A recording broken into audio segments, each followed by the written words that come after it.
I'm trying to say in the final analysis,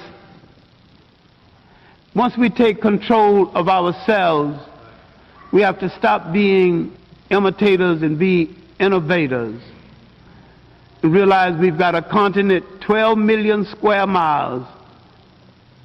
Wherever our bodies are on the face of this earth, our cultural and political heartbeat is in Africa.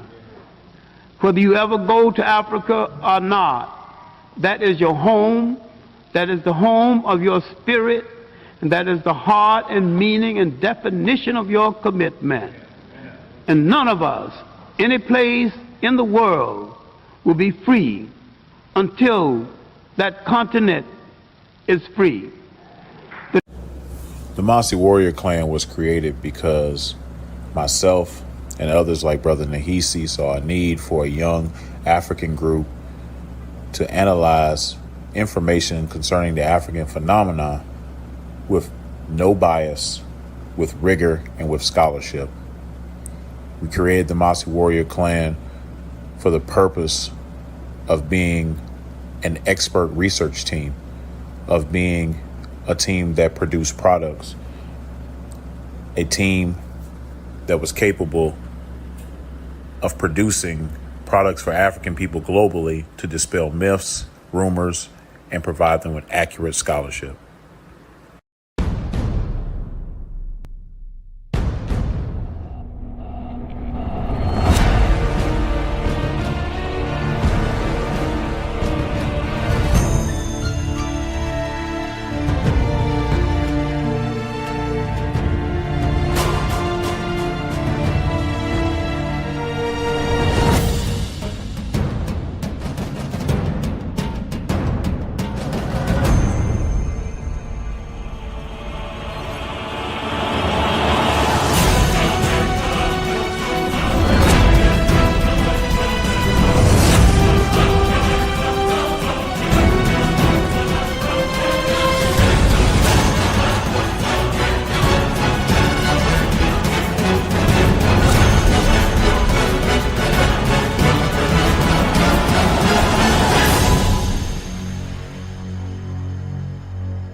Peace to everybody out there. Uh-oh.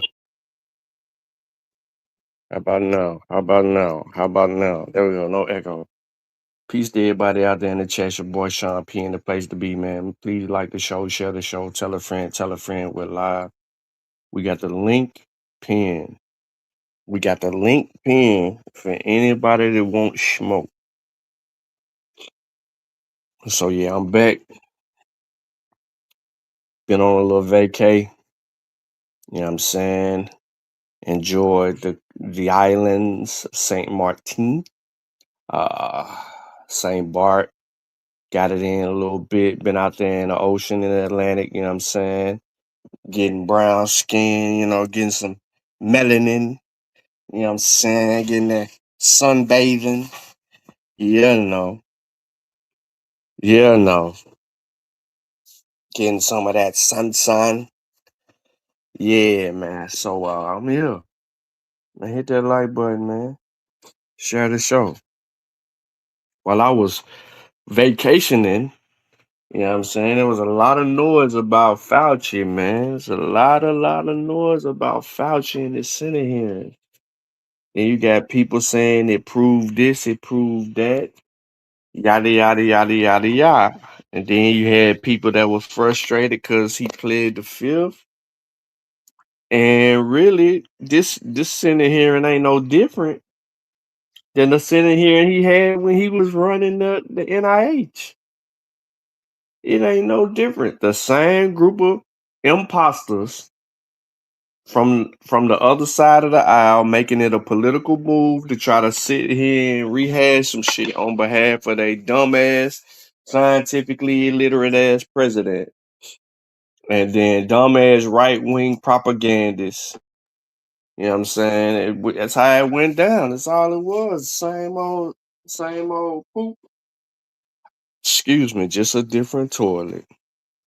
Then I'm gonna get into some abo bull junk. You know what I'm saying? Gotta run down on that. Gotta run down on the anti-science, uh history. All that. All these different lanes and whatever the wind blows. But hopefully, somebody will hit the link and we'll have a great conversation. Who may be on an opposing view and have evidence that they would like for us to review and present. So before I even set the stage to go anywhere else, man, you know what I'm saying? I don't know who in the chat. It's a little random on a Monday, you know what I'm saying? I know y'all at work. Not me. I got back last night and it wasn't gonna be no work for me today. Um, I will resume or presume tomorrow. And then it's a full onslaught grind up until I decide what's next. But anyway, how's everybody doing, man? Hope y'all all is well. I don't see any comments, so I can't speak to those of you who are reviewing or listening. But please hit the like button, you know what I'm saying, and share the show. If you're catching the replay, drop a comment, share the show. That's all we ask. I don't hit y'all with no cash apps. I don't do none of that. I just deliver the information and we go from there. But we're gonna get straight into it. But hold on, before we get straight into it, I need to do something real quick.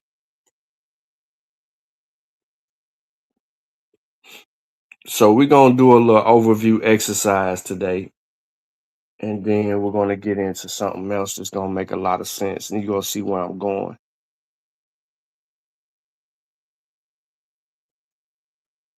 But I need to update something real quick.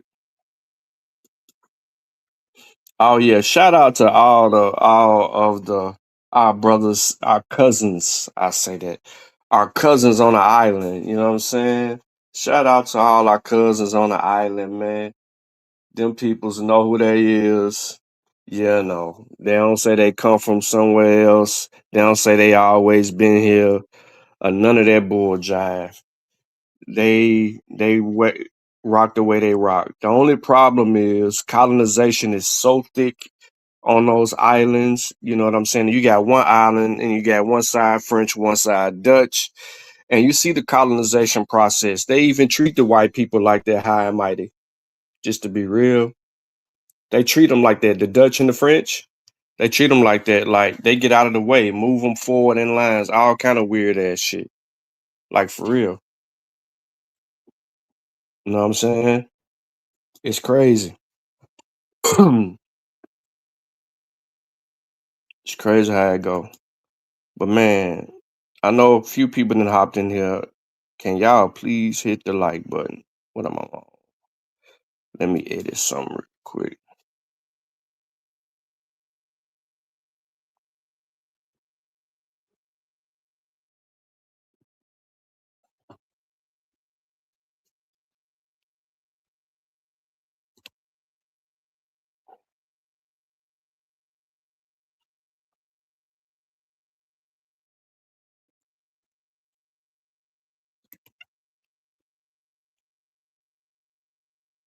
All right, one moment.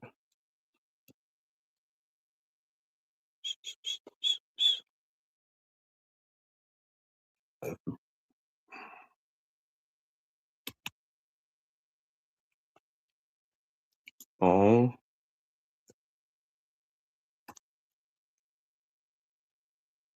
United States Senate.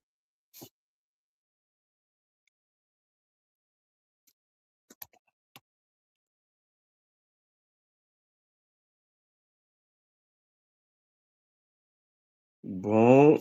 What's going on? I can't see no comments. Somebody drop a comment in the chat.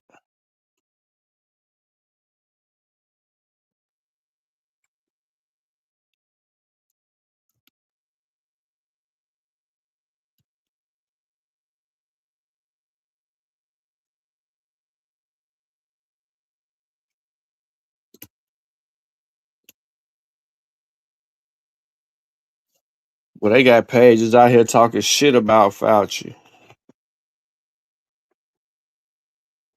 Fake pages.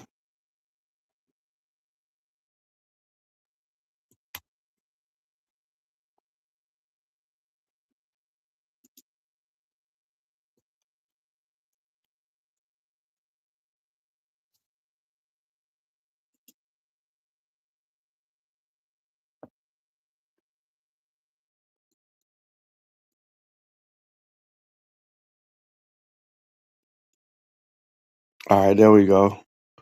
Who was that right there? Pure Black, what's good with you, bro?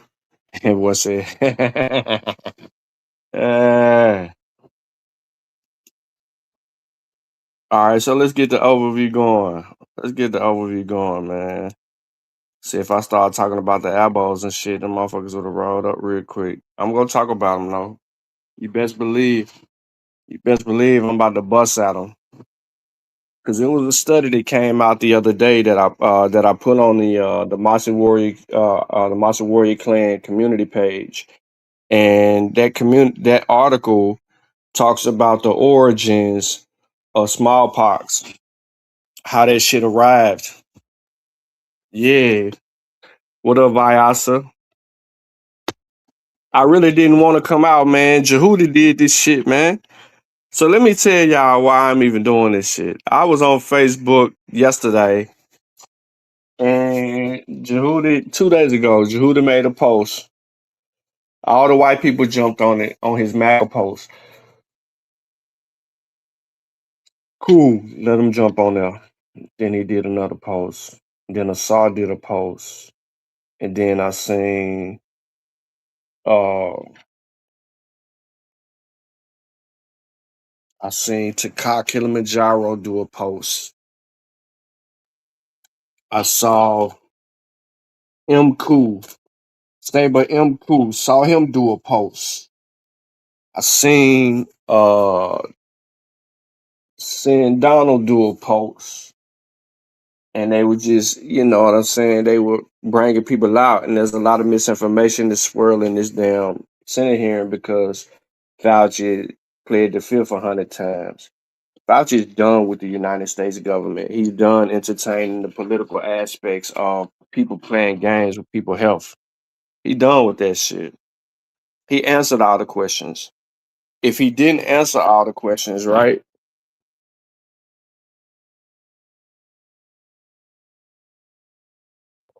Hold on 1 second.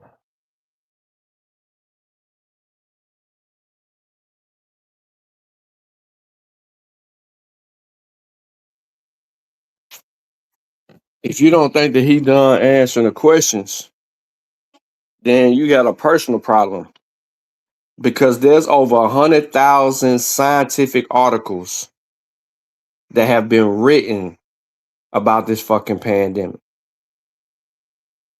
the cause of it, its origin, all kind of stuff. Over 100,000 peer-reviewed scientific articles on whatever you want to claim. You got people making, then Juju tagged me to a post where a motherfucker claimed that the vaccine gave them some type of sickness that the vaccine can't even give. It made them terminally ill or some shit. The shit's crazy, bro. Like motherfuckers be spinning it, and it's all because it's a lack of rigorous study, comprehension, and methodology. So today we're gonna get into a little bit of that, right? And not a whole lot. We're gonna get into a little bit of it because I do wanna kind of go over to Lucky Page, and I wanna, you know what I'm saying, I wanna react to some shit Lucky been up to. And I wanna center the conversation back to where it's supposed to go. Vyasa said these buckra don't care about the science or the health at any capacity. Listen, black people in America the only one that's acting like this. The rest of the world ain't having Senate hearings.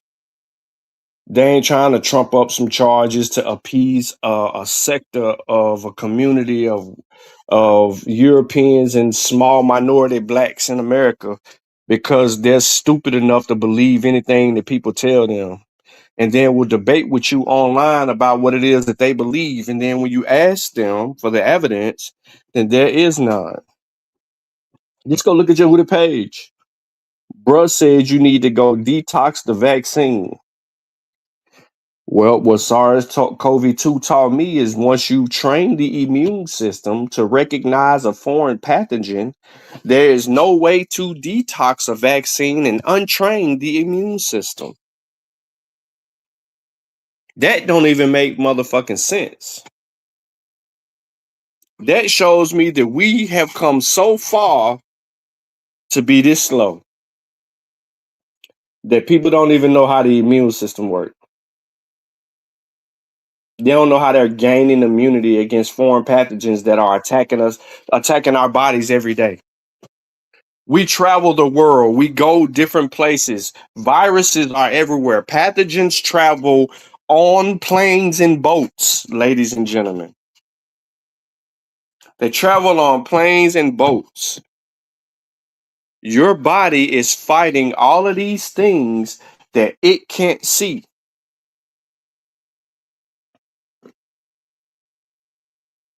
And as its defense mechanism against these foreign pathogens, it develops an immune response to that in which is foreign to the body. There's also hundreds of viruses already in your body, living in your body every day,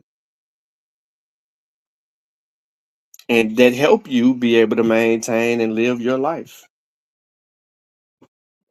But see, if you just not getting here and y'all wasn't fucking with science with Sean, you know what I'm saying? That just shows you where you was at in life. Cause we was dropping that over there on Science with Sean.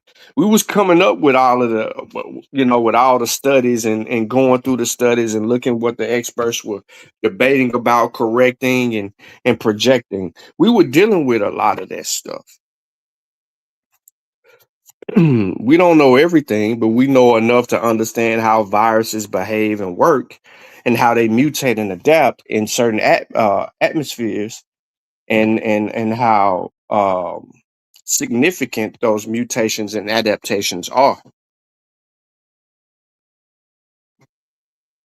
You remember when people was calling everything different strand, different this, different that. Like, we was correcting a lot of that verbiage so that we can understand when we're reading the article what it is actually talking about. Anyway, peace to brother Keenan. Pianki is in the chat. We got Vyasa. We got Pure in the chat.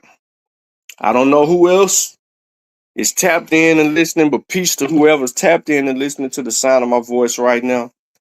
You know who it is. And you know what we about to do. We about to get this information right. So make sure y'all hit the like button, share the show. Let's get this party started. Appreciate you too, my brother. Man, listen. That water in the Caribbean is so beautiful, bro. How that sand and those sand spots reflect that aqua blue. Bruh. Man, I got some pictures, bruh. I got some all kind of stuff. But I just love being down there. But man, it's my next major trip. Major, not the Caribbeans, but my next major trip is definitely Africa. It will be the Gambia because that's got to be first. For many reasons, it's got to be first, and then just down the coastline.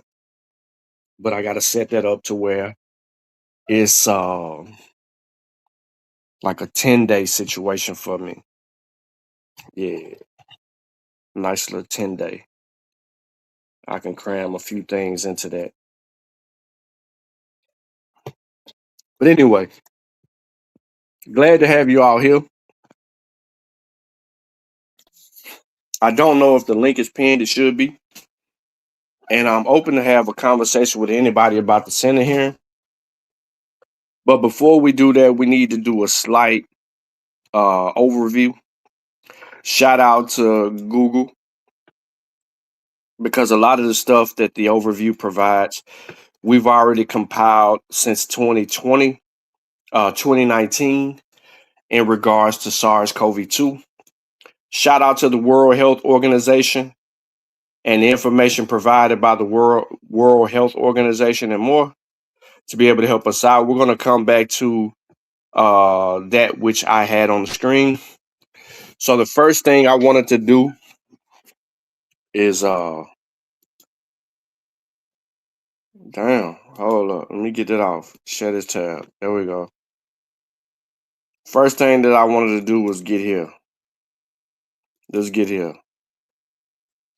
Right? Simple AI overview shit. How much scientific evidence exists regarding SARS-CoV-2? A massive amount of scientific evidence exists regarding SARS-CoV-2, making it one of the most intensely studied viruses in human history, with hundreds of thousands. I'm going to run that back. SARS-CoV-2 is the most intensely studied virus in human history. It has hundreds, not 100, hundreds of thousands of peer-reviewed research papers published globally on its genetics, treatment, and transmission. Crazy. We had a whole Senate hearing.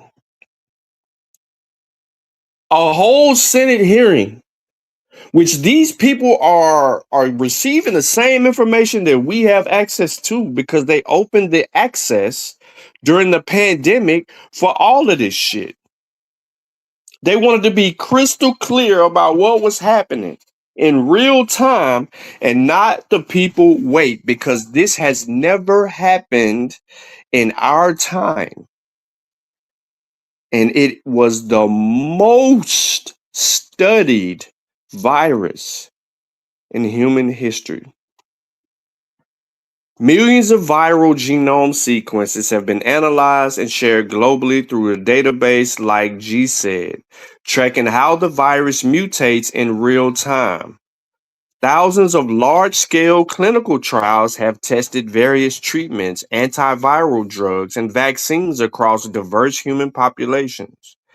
Public health organizations, including the World Health Organization, continuously aggregate worldwide data on viral variants, transmission dynamics, and immune response.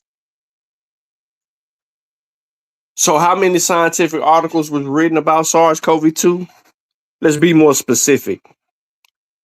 Over 718,000 scientific publications. You mean to tell me that we have a Senate hearing to bring Fauci before the Senate to question him about anything related to SARS-CoV-2 when we have a scientific community that has published 718,000 scientific publications regarding SARS-CoV-2 and COVID-19.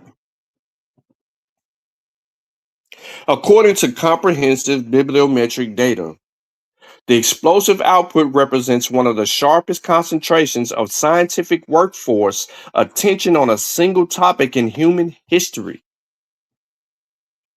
Timeline of the literature growth, ladies and gentlemen.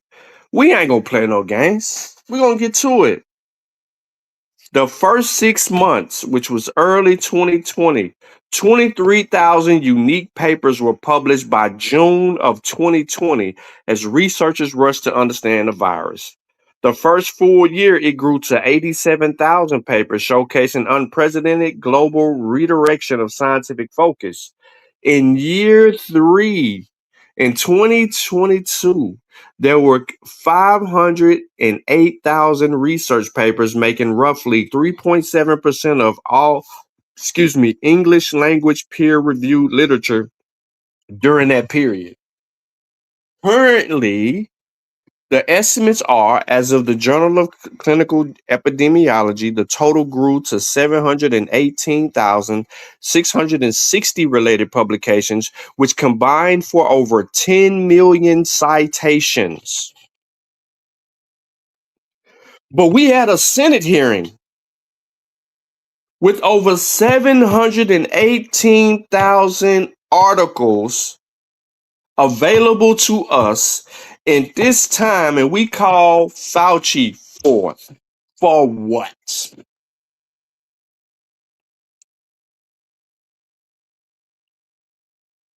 Roughly half of the papers consist of original data-driven research articles. The remaining documents are split between literature reviews, letters, and editorial materials. An estimated 2 million unique specific authors have contributed to writing these papers. Maybe I'm one of the 2 million. Then, according to the data index and databases like PubMed, Scopus, and ScienceDirect, the vast majority of the research has been led by scientists in the United States, China, United Kingdom, and Italy. Hold on, y'all.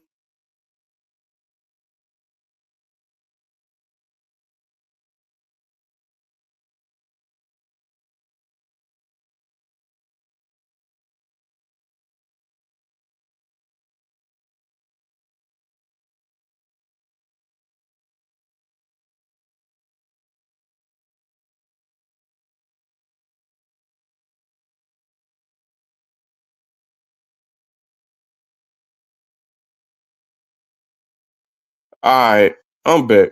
Can y'all hear me? Put a one in the chat if y'all can hear me, man.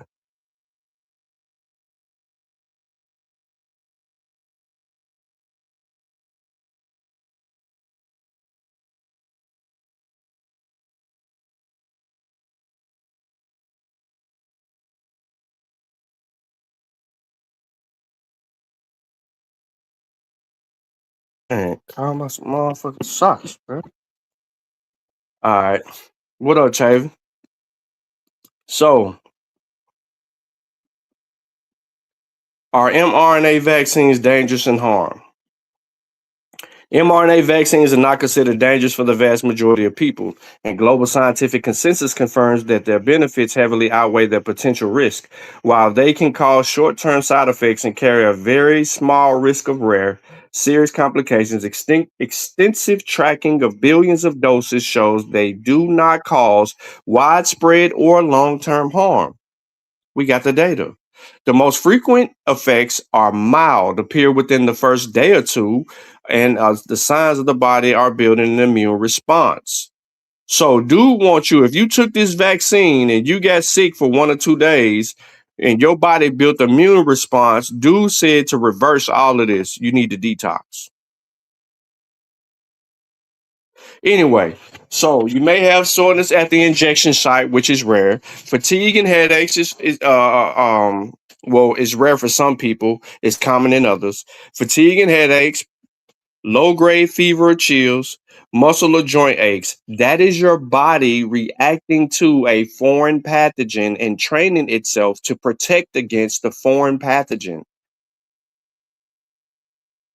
In this instance, your body is being taught to learn what SARS-CoV looks like and how to protect against it. Known rare complications, which we all talked about, myocarditis. Y'all remember us talking about that? There was a study that went out that myocarditis was less likely to happen in the female groups, more likely to happen in the male groups for teenage kids. Remember that? The Johnson & Johnson study showed us that their vaccine had a significant higher group of children, teenage young men, that experienced myocarditis at a certain level than any other group, than Moderna or Super P. Y'all know what Super P mean? I ain't take Super P. I took Moderna. I think Chavis. I think a motherfucker like Chavis. He was on that P. Not this one. Anyway, anaphylaxis, a severe allergic reaction, occurred at an extremely low rate, or roughly 2 to 8 cases per million doses. So you're telling me for every million doses, between 2 and 8 people will have an anaphylaxis reaction. But guess what? You're 10 times more than likely to experience myocarditis or severe allergic reaction or pericarditis if you're not vaccinated. So all the shit they try to blame the vaccine for is all the shit that happens at 10 times rate more than the other. Vaccine risk versus infection risk. Oh, did I just say it? God damn, Sean, you still know this subject matter? Even after all this, you done talked about the elbows for like years in West Africa, you done still came through and you still know this data? It don't go nowhere. You just add to it, but it's a body of knowledge. You just add to it.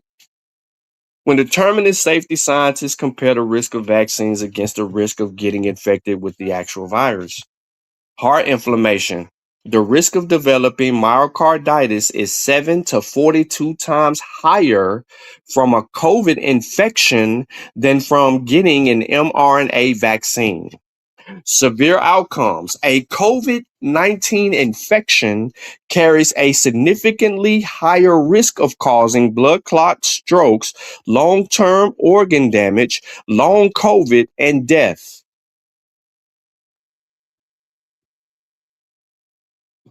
Tried to tell y'all this, but people weren't listening. It's still people today that was infected with COVID in 2020 or 2021 that got long COVID right now.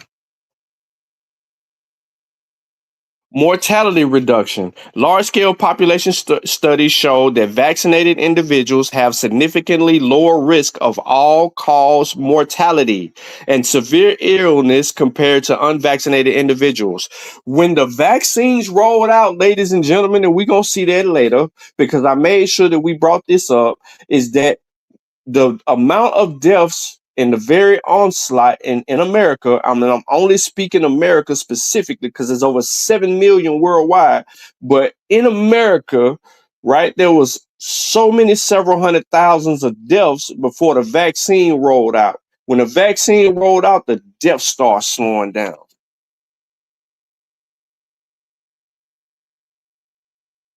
Common misconceptions. Do they not alter your DNA? Y'all remember people were saying this stuff? That was part of the reason why I even studied this stuff because of all the bull junk that was coming down the pipeline. Do mRNA vaccines alter your DNA? It delivers instructions to your cells, create a harmless protein piece, then your body quickly breaks it down and discards it. The mRNA operates entirely outside the cell nucleus, making it physically impossible to alter or integrate into human DNA. They do not cause cancer. Rigorous long-term data gathered by organizations like the Mayo Clinic shows absolutely no link between mRNA vaccines and a rise in cancer or tumor growth. But y'all, like Jehudi said, y'all wanted us out here growing fingers. Y'all trying to justify why y'all didn't get the vaccine, but y'all kept getting COVID and spreading that shit to your family members. Now, estimated 7 million to 22.1 million people have died globally from SARS-CoV-2 since the pandemic began. The dramatic difference in these figures depends on whether you count strictly confirmed medical reports or total estimate excess mortality. Officially reported deaths, public health registries like the World Health Organization and database track Our World in Data have recorded over 7.1 million confirmed deaths directly attributed to COVID-19.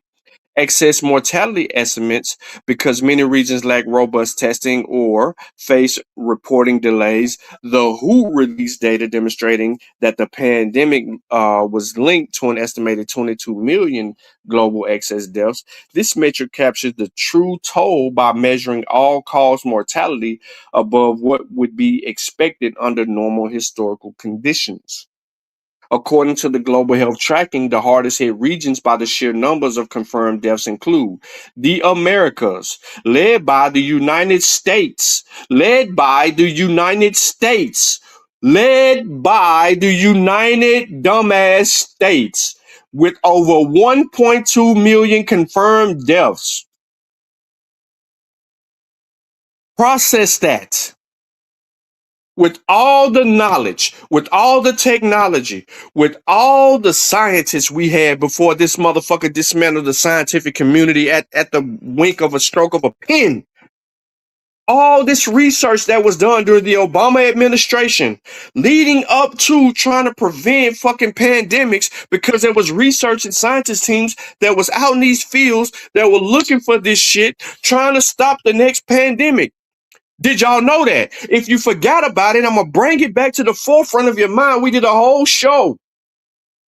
There were teams of scientists at the stroke of a pen were brought back to the United States that have been studying and researching animals in other instances and places where the potential threat of another virus could come to the forefront and fuck people up.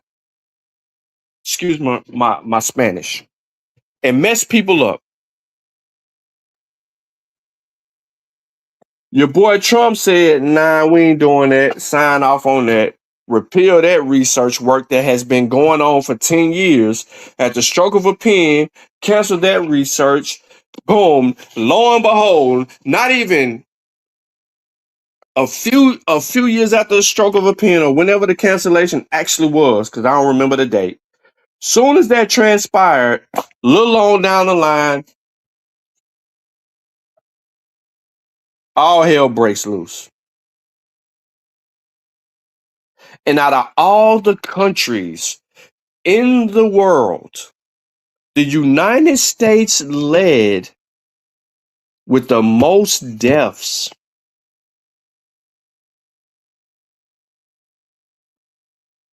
Because we were afraid of working from home, limited at grocery expenses and shopping, not wanting to wear masks, not practicing social distancing, thinking we were above and beyond everyone else in the world and that this was a Chinese problem. We didn't shut our borders down and control our own population. So instead, we led in deaths.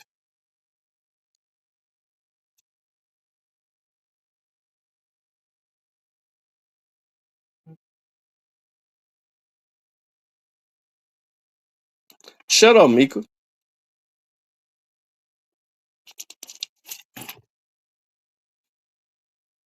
Europe followed. Brazil followed, 704,000 deaths. Accumulating mass regional numbers over the years, the countries like the United Kingdom reported 232,000 deaths. Shit, we had 360,000 deaths before we even got a vaccine. Heavily impacted raw totals, with India officially registering 533,000 deaths. How many people in the U.S. died from SARS-CoV before the vaccine rolled out? Approximately 300 to 350,000 people in the United States died before the vaccine rolled out mid-December 2020. According to the data compiled by the CDC, the U.S. surpassed 300 confirmed COVID deaths on December 14, 2020, the exact day the first vaccine doses was administered to healthcare workers. Because the vaccine campaign was in its earliest stages and required weeks to build immunity, the virus continued to spread rapidly. By the close of December 2020, a total death risen to 346, marking December 2020 as the single deadliest month of the pandemic up to that point. A comprehensive retrospective study by the CDC evaluated vaccine-naive population confirmed that the initial waves of pandemic caused approximately 350 to 480,000 hospitalizations before vaccines altered the course of the virus. That meant this C-Drop article player comes in the clutch.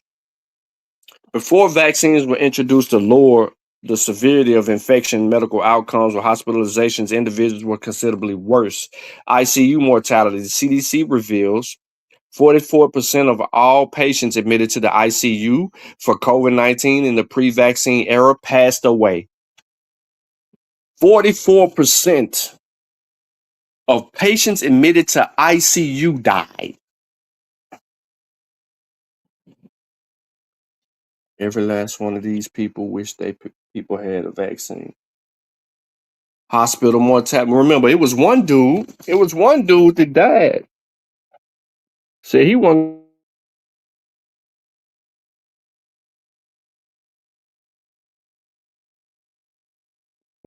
Anybody remember Herman Cain? Put a 1 in the chat if y'all remember Herman Cain. The black man, Herman Cain. Y'all remember Herman? Huh?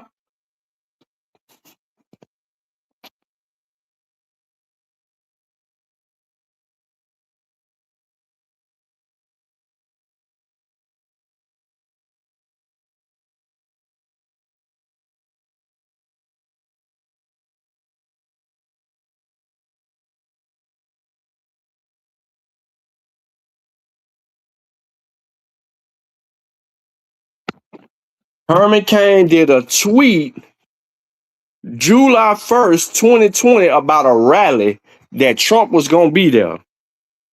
Herman Cain caught COVID and died by the end of July.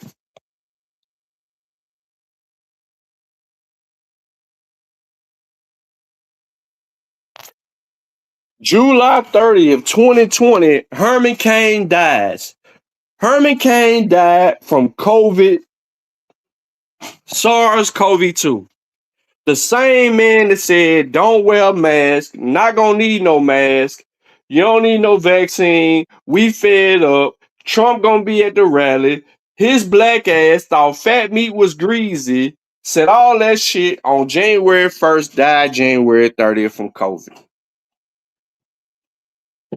He ain't the only idiot that happened to, because there's many other idiots that were bold enough to say stupid shit on the internet and ended up not even surviving the pandemic.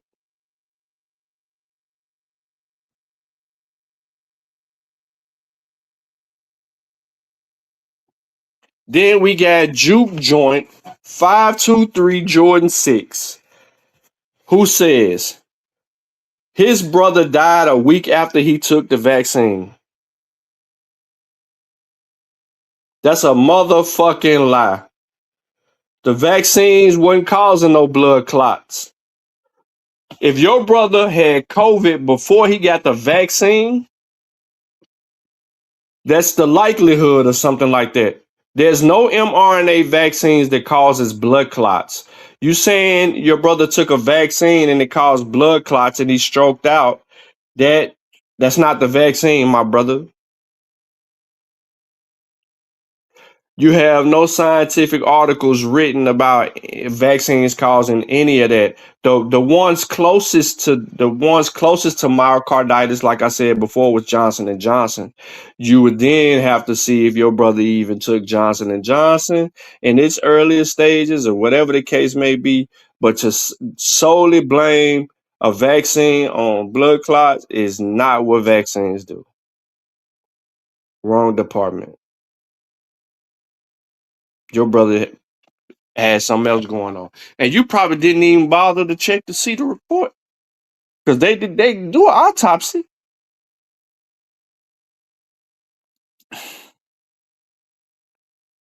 Hospital mortality was 18% of all hospitalized COVID-19 patients died during the pre-vaccine timeline. Mortality was heavily concentrated in older demographics, with CDC records showing 26% of all hospitalized individuals aged 75 and older died from the virus during this initial phase. Approximately 1.2 million people in the United States have died from SARS-CoV-2 since the virus first emerged. Because the pandemic spanned less than 7 years ago, tracking officially started in 2020. This figure represents an entire cumulative death toll for the country to date. Remember, the shit hit December. Unc had a whole debate. And while Unc is debating the anti-vaccine community, SARS-CoV-2 is moving through airports and people like it ain't nothing. You ever seen the movie Fallen by Denzel Washington? Like this little spirit was chasing him everywhere he was going, and then it was going from person to person and person to person and getting them to behave and do things that would lead to their cause of death, etc. Viruses behave like the shit that was going on in Fallen. Highly recommend you watch the movie if you've never seen it. Let me do this. Hey, the link is pinned, brother. If you wanna, cause I ain't gonna keep reading the chat. So if to prevent me from going back and forth with you in the chat, where people that are probably watching live or listening live can't see the chat, it does. There's no justification for me to respond to you that way. I did it like that once. I ain't gonna continue to do that because what I'm gonna say behind that, you probably ain't gonna like. And I ain't trying to put your feelings to the side or what you think you might have experienced or anything like that. I'm about evidence. You said your brother took a Which vaccine did your brother take? When did he take it? Because if anything was to happen to him within the first 24 to 48 hours of him taking the vaccine, it wouldn't have happened a week after. I hate to be rude. I'm not trying to be rude.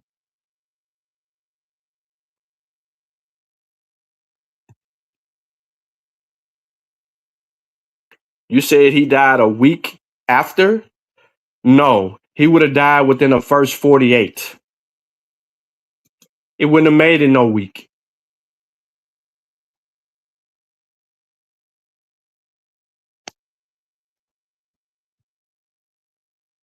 All right. The World Odometer Tracking Dashboard and historical wiki data recorded 1.29 or 1.23 million cumulative deaths explicitly attributed to COVID-19 in the U.S. The highest raw numbers of total deaths have occurred in the most populous states: California, 112,000, Texas, 104,000, Florida, 95,000. Studies accounting for unrecorded or delayed data estimate that the true number of all cause excess deaths tied directly and indirectly to the pandemic in America slightly exceeds the official 1.2 million baseline. Pre-vaccine era, 350,000 Americans died during the first year before vaccines were widely introduced. Delta and Omicron, we all know them. They were the deadliest. This was the period where it was mutating and adapting during that winter period. We seen surges. Almost 600,000 additional lives was claimed from the variants Delta and Omicron. Notice I didn't say strands, I said variants. It's a big difference. See, what SARS-CoV-2 taught me was the difference between a strand and a variant. Post-emergency phase, due to widespread population immunity from vaccinations and prior infections, mortality rates dropped sharply. Current CDC monitoring data shows the seasonal COVID-19 deaths have declined significantly, tracking a low and stable baseline level alongside other respiratory illnesses like influenza and RSV. Do mRNA vaccines prevent death and hospitalizations? The true answer to that is yes. mRNA vaccines heavily prevented hospitalizations and deaths, saving millions of lives globally. Extensive peer-reviewed medical data and population studies have showed that while the vaccines did not completely stop people from catching or spreading the virus, they were highly successful at keeping your ass out of the hospital and alive. That was the job of these vaccines. People hear vaccine and think that you're supposed to have some type of protection that makes you vulnerable against the pathogen re-entering your body and then doing all these other things. You're not supposed to have an infection. You're not supposed to have anything else occur to you. Yes, you are. If you got vaccinated and then you were infected anywhere during that period by a different strand, per se, then because you were already protected against the original strand or initially the D614G, if you were that strand, if you were which was the original, if you were, the variant, then you would have protection against the D614G. You would have protection against that. But when you got hit by Delta or Omicron or one of the other names, right, that that would have been there, guess what would have happened? It would prevent hospitalization and deaths.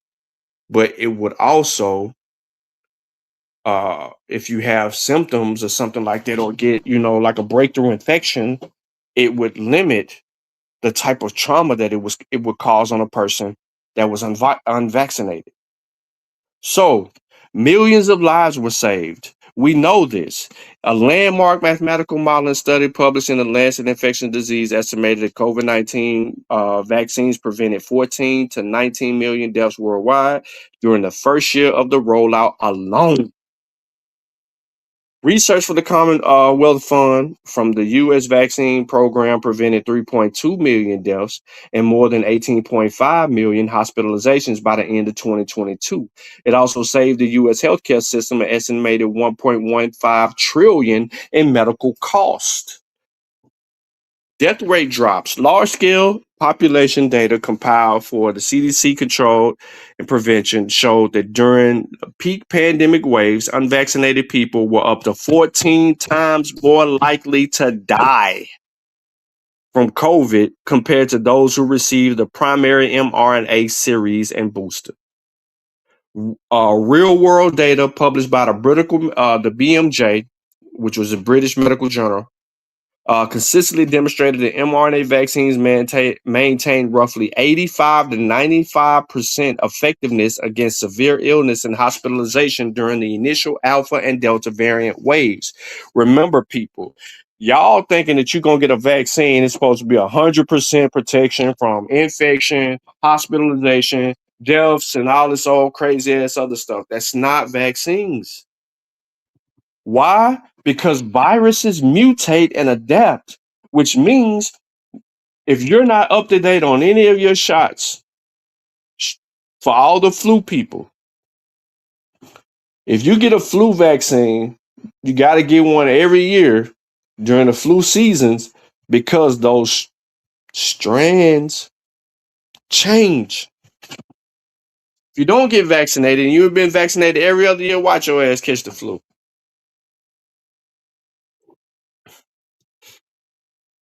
Try it. Keep the long-term protection. Even as new variants like Omicron evolved to bypass some of the vaccine's defense against mild infection, the cellular immune response, which is your T cells triggered by mRNA vaccines, remain highly effective at stopping the virus from damaging your lungs and causing critical organ failure. So if you were vaccinated, ladies and gentlemen, that was one of the benefits. That was one of the benefits. There's more. The U-turn in mortality. Before the vaccine rollout, COVID-19 deaths closely mirrored infection rates as cases spiked, deaths spiked, in a predictable ratio. Following the rollout of mRNA vaccines, this link was broken. Even during massive infection surges, hospitalizations and deaths among vaccinated populations stayed dramatically lower than in previous waves. Because older adults were the first to receive mRNA vaccine, nursing home and senior facilities saw a near immediate 80% drop in deaths within the first few months of 2021, long before the rest of the younger population was vaccinated. If you are, so let's go through, let's do this. So let's get to Fauci. We set the stage. Now we at Fauci. Did Fauci create the virus in a lab or fund the research that led to the pandemic? And did he manipulate America? There is no scientific or investigative evidence that Fauci created SARS-CoV-2 in a lab. Comprehensive government investigations and intelligence reviews have confirmed that he did not engineer the virus. Though intense political and scientific debates continue regarding the federal funding of research in Wuhan, China, and the public health policies implemented during the pandemic. Did he fund the research that led to the pandemic? The relationship between the U.S. federal funding and the Wuhan Institute of Virology has been primary focus of congressional oversight. Through the National Institute of Health and National Institute of Allergy and Infectious Diseases, which Dr. Fauci directed, the U.S. government awarded subgrants via an organization called Eco Health Alliance to the WIV to study bat coronaviruses. The gain of function debate, which many people don't even understand to this day. Congressional investigators and scientists have fiercely debated whether this research constituted gain of function experiments that enhanced the pathogen's transmissibility or lethality. While Fauci initially testified with the NIH did not fund gain of function research at WIV, subsequent testimony from other NIH officials acknowledged that the funded research did alter coronaviruses, leading critics to argue Dr. Fauci was untruthful with Congress. No evidence, but the claim. Crucially, genetic analysis have shown that the specific bat coronaviruses being studied under the U.S. grant are distinct from SARS-CoV-2 and could not have mutated into the virus that caused the pandemic. The House Select Subcommittee on the Coronavirus Pandemic concluded that while a lab-related incident remains a plausible origin of the pandemic, no definitive link was established, proving U.S.-funded research directly generated SARS-CoV-2. Assessments of Fauci's public guidance vary significantly depending on political and scientific perspectives. The House elected subcommittee final investigative report accused Fauci and other officials of actively steering the public narrative away from the lab leak. because we motherfucking have evidence of the origins of the virus per the location site of the viruses, which proves that it couldn't have been manipulated or made in the lab. If you hold your hand up in over your head, bend it at a 90-degree angle to where your hand is still in the air and your elbow is facing south. It is at the vantage point where your elbow is that can provide you the answer to the origin of the virus, if it was manipulated and manufactured or if it was natural. It is at that point the science and the scientific field and the experts have concluded about the site levels by not being manipulated. Anyway, defendants maintain that Dr. Fauci acted in good faith, providing involving recommendations based on best available. Some black people, like white people, were mad they had to wear masks. Y'all called that a problem, but it slowed transmission. Then the studies came out about how much transmission does the mask actually prevent. So having a certain type of mask, if you sneezed or coughed or anything in that, the particles will travel outside the mask, depending on what kind of mask you had and at what level those particles traveled outside the mask.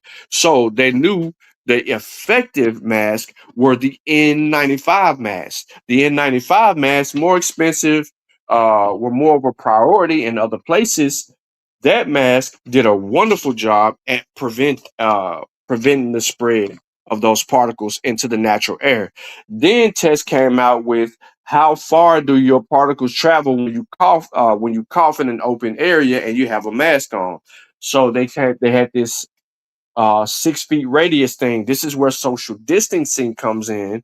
And this was another problem that people had, was because of why we're creating such a space in between, because the particles couldn't travel such a certain distance. And then more studies went on about that, depending on how hard you sneeze and the potential of it being able to spread a little bit more. But once those particles are out in the open, other people will unbeknowing walk into those areas, hot spots, and then they can contract COVID. Small thing to a giant. Defendants maintain that Fauci acted in good faith, provide evolving recommendations based on the best available real-time data during an unprecedented global crisis. They point out the public health protocols were designed to slow transmission and protect hospital capacity before vaccines became widely accepted. In subsequent testimonies, Fauci clarified that he kept an open mind regarding the potential laboratory origin, maintaining that the distinction between exploring a laboratory accident and advancing theories of deliberate viral creation is vital understanding to a timeline. What did the Senate hearing prove regarding Fauci? It didn't prove nothing.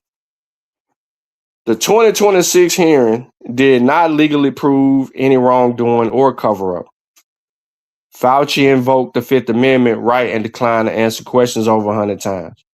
The highly contentious 3-hour hearing before the Senate Homeland Security and Government Affairs Committee, led by Rand Paul, Mr. Ivermectin, instead resulted in a fierce clash over newly released personal diaries and contrasting partisan narratives regarding the origins of COVID. The primary developments and competing arguments emerged from the hearing include Fauci's refusal to testify, reasoning of silence. So, on the explicit advice of his legal counsel, 85-year-old Fauci, I respectfully decline to answer based on my rights under the Fifth Amendment, refusing to answer substantive questions about the pandemic or past treatments. Fauci stated that his decision was driven by what the term Senator Paul's unhinged obsession with him, because he is. Rand Paul is obsessed. He accused the committee leadership of attempting to entrap him into perjury prosecution rather than conducting a general scientific inquiry.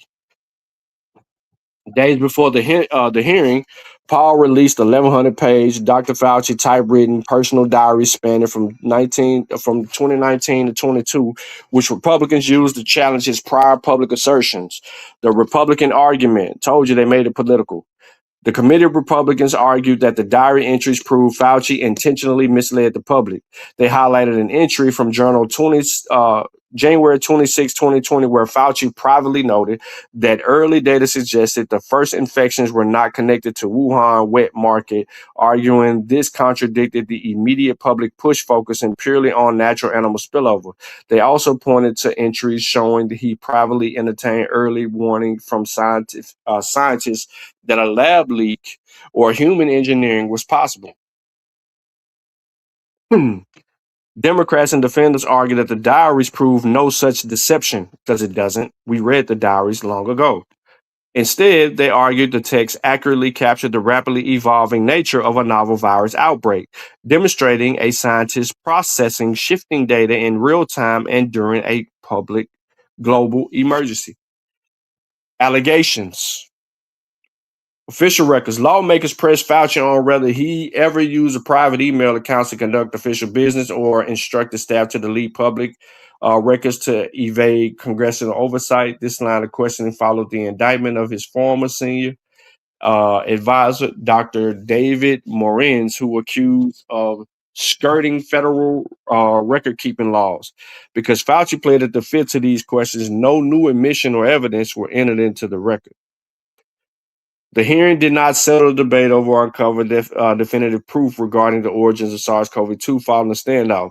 Paul announced intentions to push to hold Fauci in contempt of Congress for refusing to answer the subpoena questions, ensuring the political and legal battle over the pandemic era policies will continue. Paul told your ass to take ivermectin. I'm going to get to that. No members on the Senate Homeland Security and Government Affairs Committee are widely classified as anti-vaxxers. Several of the committee members vocally oppose COVID-19 vaccine mandates, government overreach, and censorship of vaccine skepticism. The general maintained that the support traditional vaccines and the freedom of individual medical choice. You know, they'll give you, the Republicans will say, yeah, you got freedom of choice here. But if you get pregnant and you want to abort your kid, you don't have choice no more. It's not your right. It's not your right, your body. You see the imbalances in the Republican Party. In one way, a woman can get pregnant and then they'll chastise you for aborting the baby. At the same time, they'll tell you, but you have that same choice for a vaccination. It's crazy, crazy, crazy. But nobody is mandating any of that. So let's move on. Let me skip the people on the planet and the community members and go on down here. So, Senator Rand Paul mentioned the use of ivermectin, the medication frequently to as horse pills during the pandemic. However, he did not explicitly endorse taking the drug. Rather, he publicly criticized federal agencies for refusing to study it. Town hall meeting in Kentucky, August 21. Paul addressed the highly publicized debate surrounding ivermectin. The hatred for Trump claim. Paul told constituents that federal researchers were refusing to objectively analyze ivermectin as a potential COVID-19 treatment because of their political disdain for President Trump. This motherfucker's crazy. He argued that public health officials were automatically dismissing the drug simply because it had become a popular talking point among Trump supporters. Yeah, they ain't too bright. Paul explicitly noted that he was in the middle on the issue and did not personally know if ivermectin was effective against the virus, but he championed it. But he maintained that he kept an open mind, but laminated that the deranged obsession with Trump prevented the medical community from conducting untainted clinical trials. You're fucking crazy. They did that. They were published in the New England Journal of Science. They were published in the J-Hub one. There's several different articles that were published. Remember, we have over 700,000 scientific articles or citations or mentions. All that we got this big ass database full of articles about. I mean, come on, man, we tripping. The reference to horse pills stems from how the drug was being accessed at the time. Ivermectin is an anti-parasitic drug that is FDA approved for human use to treat conditions like parasitic worms, head lice, and skin disorder. Because human prescriptions for the drug were difficult to obtain for COVID-19, some individuals began buying highly concentrated veterinarian-grade versions of ivermectin from agriculture supply stores. Goddamn white people. Formulations manufactured specifically to deworm livestock like horses and cows. The surge in agriculturally purchases prompted the FDA to issue its viral, widely shared public health warning via social media. You are not a horse. You are not a cow. Seriously, y'all stop it. Rand Paul was wrong about the use of ivermectin per peer-reviewed studies. Yes, peer-reviewed studies prove that ivermectin is ineffective at treating COVID-19. Multiple large-scale randomized double-blind clinical trials, the gold standard of medical research, concluded that the drug does not reduce hospitalization, speed up recovery, or prevent death for SARS-CoV-2. Told y'all, studies exist. The Together trial, New England Journal of Medicine. You heard me mention this one. The master study evaluated 1,300 symptomatic COVID-19 patients, found that treating patients with ivermectin did not lower the risk of hospitalizations or prolong emergency department visits compared to a placebo. The COVID Out trial. This decentralized trial tracked nearly 1,400 adults to three repurposed drugs: ivermectin, for metformin, and fluvoxamine. The data proved that ivermectin did not prevent severe COVID outcomes or alleviate symptoms faster than the control group. The Active 6 trial, funded by the National Institute of Health. This study tested more than 1,200 participants using a high dose of ivermectin for longer durations. The research concluded there is no measurable clinical benefit for patients with mild to moderate COVID-19.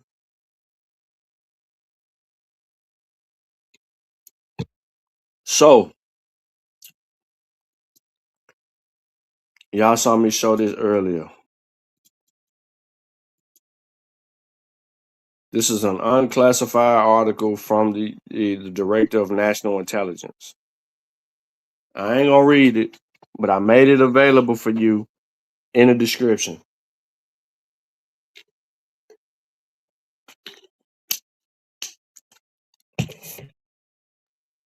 The IC assesses the SARS-CoV-2, the virus that caused COVID-19, probably emerged and infected humans through an initial small-scale exposure that occurred no later than November 2019, with the first known cluster of COVID-19 cases in Wuhan in December 2019. In addition, the IC was able to reach broad agreement on several other key issues. We judged the virus was not developed in a biological weapon, was not developed as a biological weapon. Most agencies also assessed low confidence that SARS-CoV-2 probably was not genetically engineered. However, two agencies believe there was not sufficient evidence to make an assessment either way. At the site of your elbow, if your fingers was the outside of the virus and your forearm rolls down into your elbow, at that site point, it's got a name, I just forget the name right now. At that site point is where you can verify if if it's modified or if it's authentic.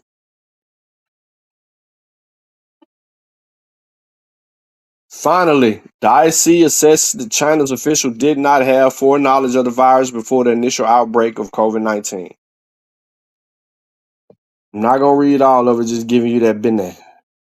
Remember, there's a whole WHO study about this origin as well. So we ain't finna keep on just dig a hole. PubMed even, theories of the origin. You know, there's theories being debated and associated. But there's some information that I want to keep in my pocket so that I can shoot at some people. What up, Robert? Later on. Evaluation of proposed link between the SARS-CoV-2 firm cleavage site and mouse-adapted MERS coronavirus MA30. That cleavage, that's the name of the site that I kept referring to. The cleavage site. It's the elbow area of your arm. I'm not going to get into that, but that study is there for that. I need to stop sharing real quick.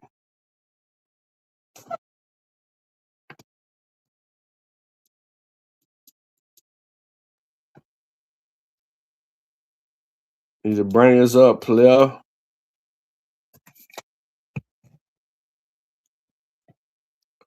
Here are two experts, Dr. Angela Rasmussen and she's a virologist, and the famous Dr. Vince Racaniello. You may have seen Rossman's name appear in the virology book that me and Unc be fucking with. I only think me and Unc got the book, but you might have heard of Rossman in some other things because uh she's been on some shows. Chapter 7, Volume 2, Principles of Virology, 5th edition, Vincent Racaniello and crew. They discuss vaccines. You need to study that. If you have that book, if some of y'all got it, the book like $200. We're gonna go through this a little bit. Now, her channel is new, it's not monetized, right? So you can give her a sub. But I'm gonna try not to get us pent up against something, so I'm gonna let it. Hi, everybody. I'm Dr. Angela Rasmussen, Science Chair for the Save America Movement. I am here with Dr. Vincent Racaniello of Columbia University, my PhD mentor, esteemed colleague, experienced virologist, and expert on this particular topic. Not necessarily Fauci's hearing, but on virology and the type of virology research that Fauci is being accused of doing, which is, by the way, not illegal and really important scientific work. So we just wanted to pop by here with the Save America movement to have a little discussion about what happened earlier today at Fauci's hearing before the Homeland Security and Government Affairs Committee of the Senate. So to give you a little bit of background, and Vincent and I today are at the American Society for Virology annual meeting. This is the professional society for our entire field. My first ASV meeting was in 2005 when I was a graduate student in Vincent's lab. It was in Wisconsin. This one's in another Midwestern state, very nearby. It's really humid and miserable here, but it's a lot of really good virology. And we thought that it would be a really good chance to catch up because I missed this morning's sessions covering the Fauci hearing, and Vincent was able to attend them. So I'm going to fill him in on the Fauci hearings, and he's going to fill me on what I missed. And we're both going to fill you in on what the context is for these hearings and what's going on with Tony Fauci. So to give you a little bit of background, Tony Fauci was going to go in for a transcribed interview with Senator Rand Paul of Kentucky, who is the chair of the Homeland Security and Government Affairs Committee of the Senate. Rand Paul has been after Fauci since 2021, when Fauci told him that he was a liar for misrepresenting the origins of the pandemic and what we know about that. Now, in the intervening years, we've learned a lot more about the origins of the pandemic, including through some papers that I have contributed to, and we do not think that it came from a lab. In fact, almost all of the evidence, with the exception of the fact that the pandemic began in Wuhan, suggests the pandemic emerged from the live animal trade at the Huanan seafood market. And we can certainly talk about that, but that wasn't really the point of the hearing.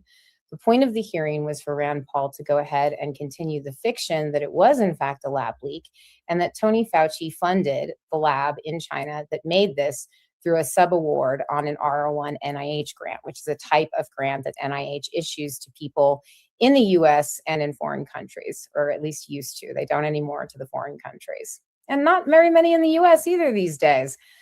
But in any case, Fauci was the director of the National Institute of Allergy and Infectious Disease at NIH. And these subawards have been issued, and it was for bat coronavirus research. And Rand Paul is incorrectly claiming that Fauci knew that this work would lead to the pandemic, which it is, as Fauci put it, molecularly impossible to do. That was in his hearing in 2021, because Fauci did not say anything today. In fact, Fauci pled the fifth. He cited his Fifth Amendment constitutional rights against self-incrimination, even though he was preemptively pardoned by President Joe Biden for fear of something like this happening. And to be clear, what this hearing was today was a show trial in which Fauci pled the fifth, and every single Senate Republican who is on that committee said lie after lie about the origins of the pandemic. We had lab leak stuff. We had insertion of fear and cleavage sites, which we'll get into.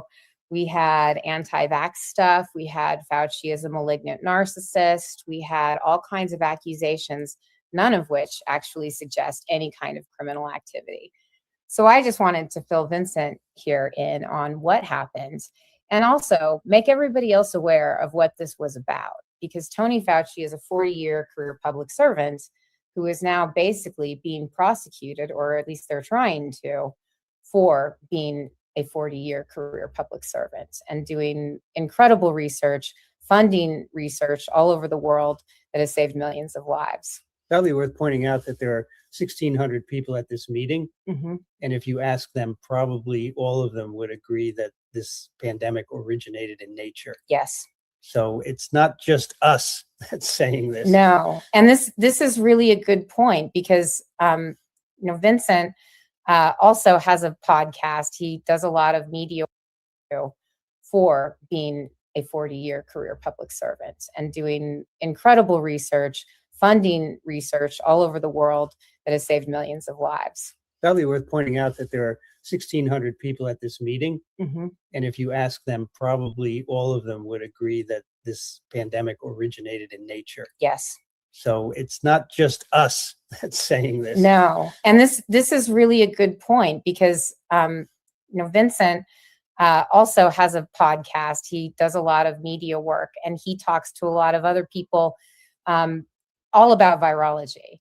And he talks to a lot of virologists, probably even more virologists than I talk to on a regular basis, even though we're both professional virologists. I would have to say that I've met very few people who disagree, at least who don't feel, they may not be certain, but they don't feel that the lab is very plausible in most cases. Yeah, certainty is hard in science, right? All you can do is say all the data we have, all the evidence points to this. You can never say yes or no for sure. And a lot of people don't like that, right? Yeah. No, people, uncertainty came up at the hearing quite a lot. They're really doing a lot of work to litigate emails and things that Fauci sent very early on. And I think this is something that's really important to mention about the hearing too. A lot of the so-called evidence against Fauci and against some of our other colleagues and friends is really just people talking to each other over email and trying to grapple with that uncertainty. I know you, Vincent, because you trained me. One of the first things I learned from you was that, when I'm dealing with a scientific problem, I shouldn't decide the hypothesis before I've tested it. I shouldn't declare that something is true if I don't know that it's true and I don't have evidence to demonstrate that it's true. So a great example is RFK Jr. saying, I'm going to look for evidence that vaccines cause problems. That's not how science works. No. Ladies and gentlemen, Vincent Racaniello, this is the reason why I played this, is because Vincent Racaniello, in the first 10 minutes of this video with Dr.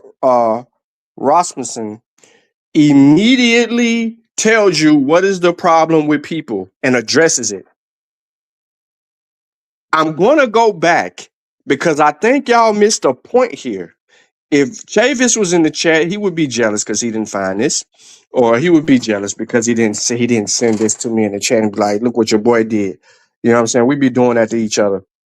Like when it comes to these topics and we be having the conversation, right? Me and Chavis, we on the same wavelength, right? Because he put me up on events. And I think I even said that in the book. I think I did that in the book with Chavis. But anyway. But listen to what he says. Go back, Doc.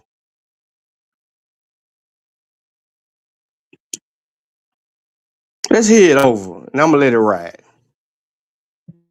Would lead to the pandemic, which it is, as Fauci put it, molecularly impossible to do.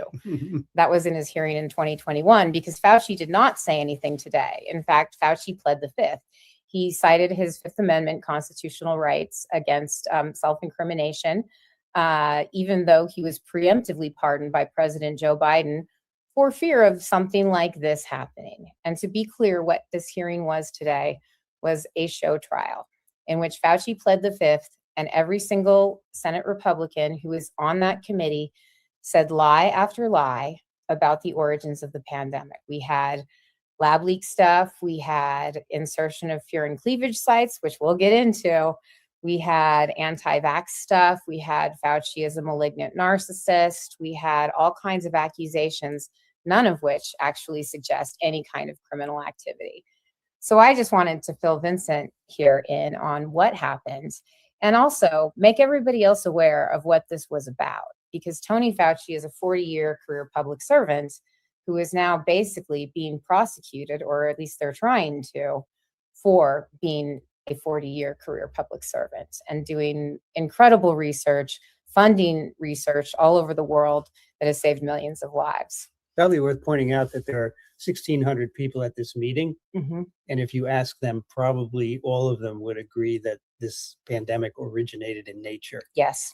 So it's not just us that's saying this. No. And this is really a good point because, Vincent also has a podcast. He does a lot of media work and he talks to a lot of other people all about virology. And he talks to a lot of virologists, probably even more virologists than I talk to on a regular basis, even though we're both professional virologists. I would have to say that I've met very few people who disagree, at least who don't feel, they may not be certain, but they don't feel that the lab is very plausible in most cases. Yeah, certainty is hard in science, right? All you can do is say all the data we have, all the evidence points to this. You can never say yes or no for sure. And a lot of people don't like that, right? Yeah. No, people, uncertainty came up at the hearing quite a lot. They're really doing a lot of work to litigate emails and things that Fauci sent very early on. And I think this is something that's really important to mention about the hearing too. A lot of the so-called evidence against Fauci and against some of our other colleagues and friends is really just people talking to each other over email and trying to grapple with that uncertainty. I know you, Vincent, because you trained me.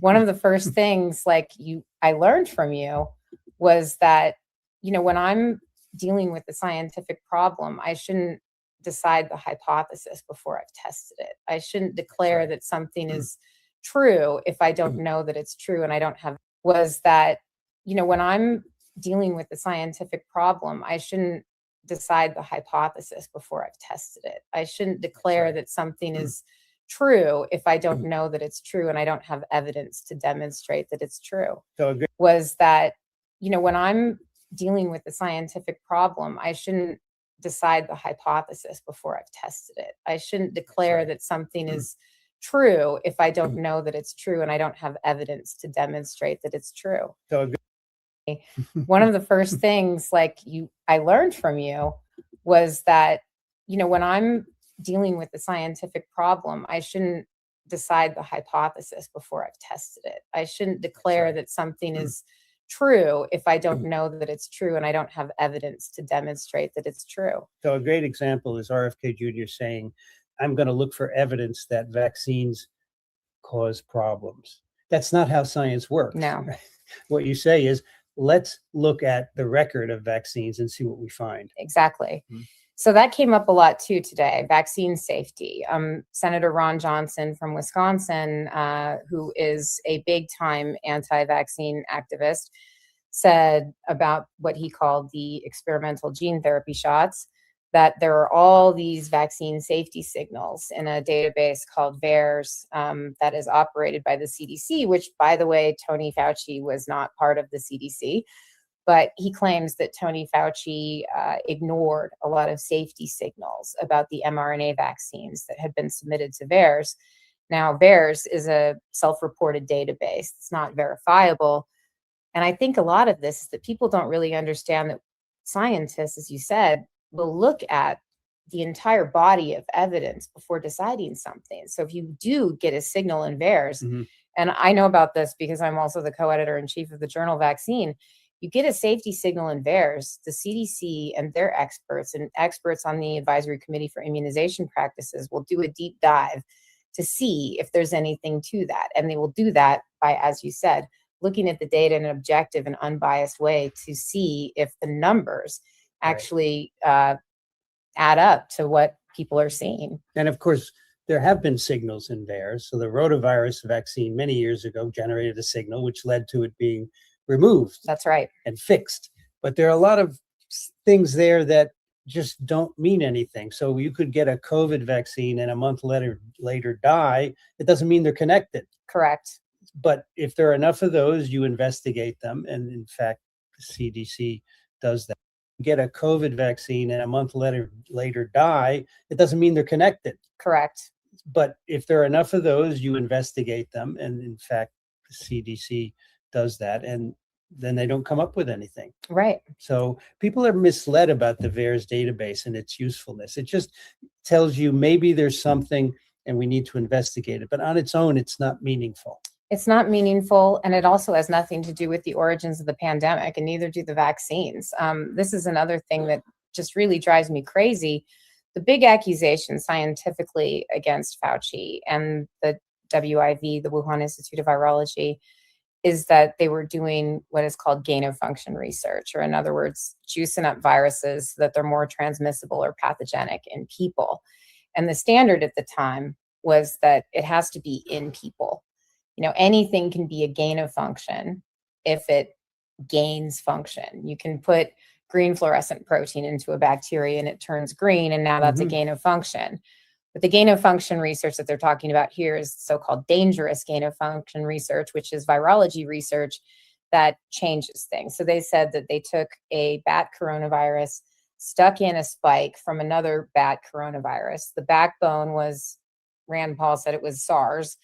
It was a SARS-like coronavirus. They actually had two called WIV1 and SHC014 that they used for cloning viruses. And one reason I was really excited to talk to Vincent about this, of course, is that Vincent is very famous for cloning viruses and was, in fact, the first person to develop an infectious clone of a virus in 1981. So when people say that, oh, we can't have these secrets of these viruses and these chimeric viruses, they're so... No, Doc, don't put Vincent's business out there in the street and then wonder why he knows what he knows. The man was the first person to do it, is the reason why he knows it. And the reason that he can look at the cleavage site, which was mentioned earlier by Dr. Rasmussen, that there's some misconceptions about at the cleavage vantage point. When we were watching these videos, learning how viruses work, when we got the information on SARS-CoV-2 and we began to look at it more and more and more, and we looked at that cleavage site, that is where the scientists know if a manipulation had taken place or not, because you couldn't do it no other place on the virus except at the cleavage site.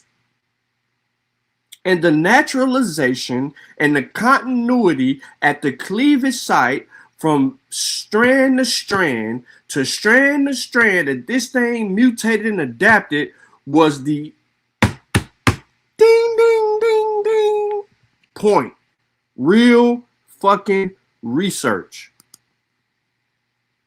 Excuse my Spanish.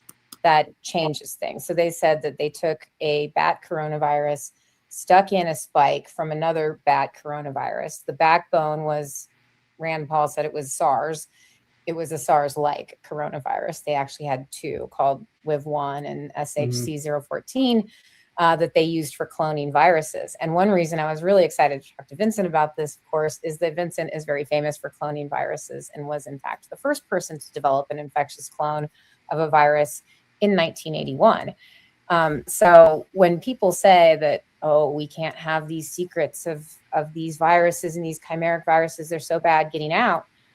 This is work that's actually been going on for almost 50 years that you pioneered. It's been going on forever. Nobody paid any attention to it until the pandemic came along. And then suddenly politicians who really don't know anything about science started to comment on it. This idea that the virus was made somewhere is just crazy absurd. It doesn't make any sense, because if you were going to make SARS-CoV-2, you'd have to have something really close to it to start with.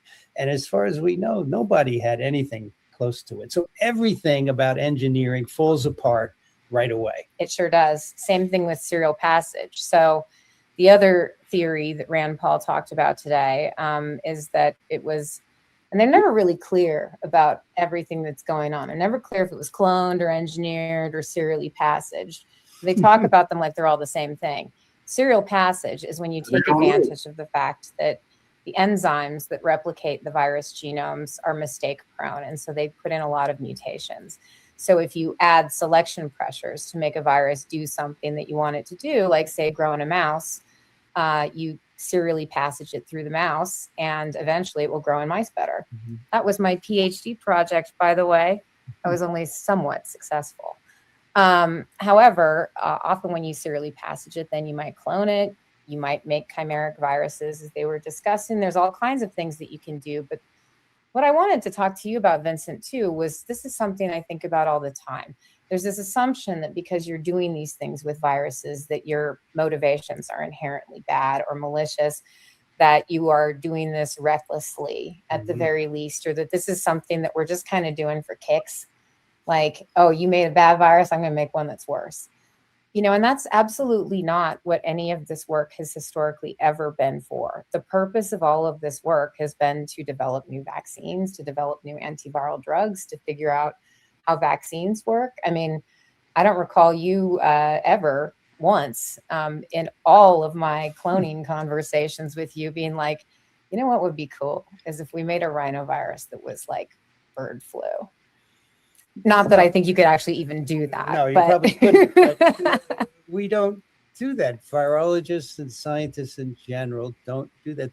We are driven by curiosity to solve problems, and in doing so, maybe we help human health, right? We don't want to impair human health. That's absurd. And for anyone to accuse a scientist of doing that just doesn't know how science works. I've never met anyone in my years, been in virology 45 years, I never met anyone who wanted to do an experiment for nefarious purposes. No. And so these politicians would like you to think that that's what we do all the time, but it's not true. It's never true. And, you know, one thing training people in the containment lab that I work in, when Vincent trained me to do experimental virology, safety is the top priority. We're not planning, first of all, pointless experiments, but second of all, if you're a virologist and you're doing something with a dangerous virus, who do you think is going to be the first person to get infected if you screw that up? You. Probably you. Yep. It's called spitting into the wind, right? Yeah.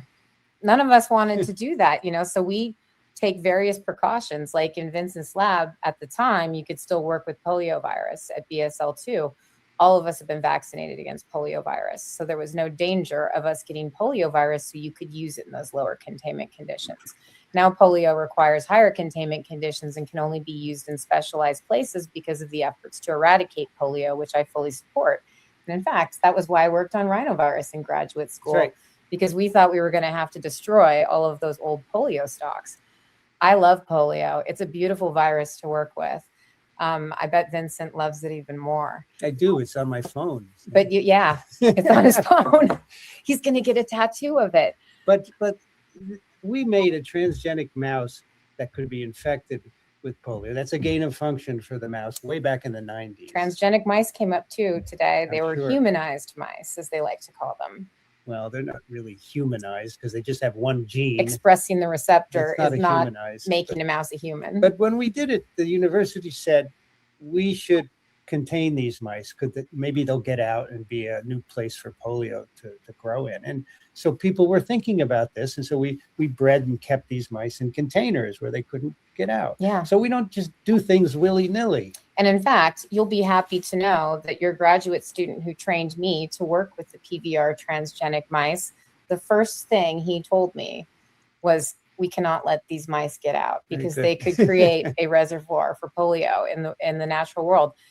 We've always done everything, I think, responsibly. Most scientists are not trying to waste time and resources doing pointless experiments to begin with, but we're also not trying to do unethical or dangerous experiments. We're not trying to put ourselves in danger. We're not trying to put our communities in danger. As you said, We're curious. We're trying to find out truths about the natural world. We're trying to find out things that will help humanity, that will help our world be a better place.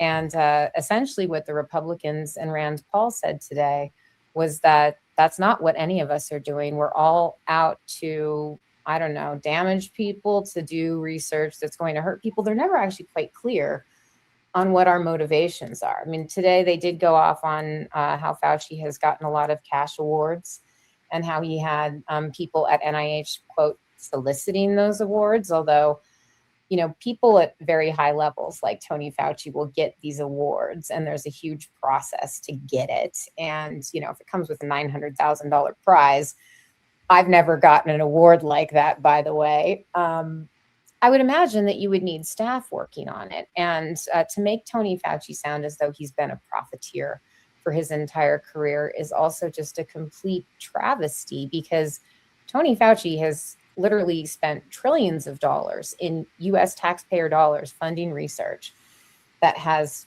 brought us to the point where we've cured so many diseases, we've developed so many vaccines, we've done all of this incredible work for 50 years. And coming to this conference, even hearing from Vincent about the talks that I missed and the good science, the amazing science that I missed in this climate, is really what we should be talking about, not all this made up stuff. I don't think any Republican should talk about profiteering, because they're profiteering from the government right now. Oh, I mean, Ron Johnson was talking about how, so there were so many complaints brought up by the Republicans. And I do want to give a shout out to the Democrats, though, because every single Democrat who was at that hearing, and they all showed up, came back at the Republicans with the questions that they had for Fauci. None of them were really questions. They were more speeches, but they called it out for what it was, effectively a show trial and an attempt to convince Americans that science is bad, and that many of the things that have made Americans' lives markedly better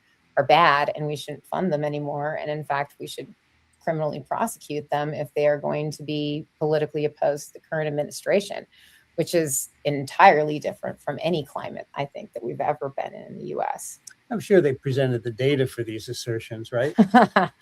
Yeah, so Ron Johnson did bring up some VAERS data, a chart that I found the numbers on it. I would want to check them, that's for sure. It wasn't very well cited about how he did that analysis. He did not provide anything to support his claims that Fauci helped cover up hydroxychloroquine and ivermectin, which are, according to him, very, very effective, much more so than vaccines for treating COVID.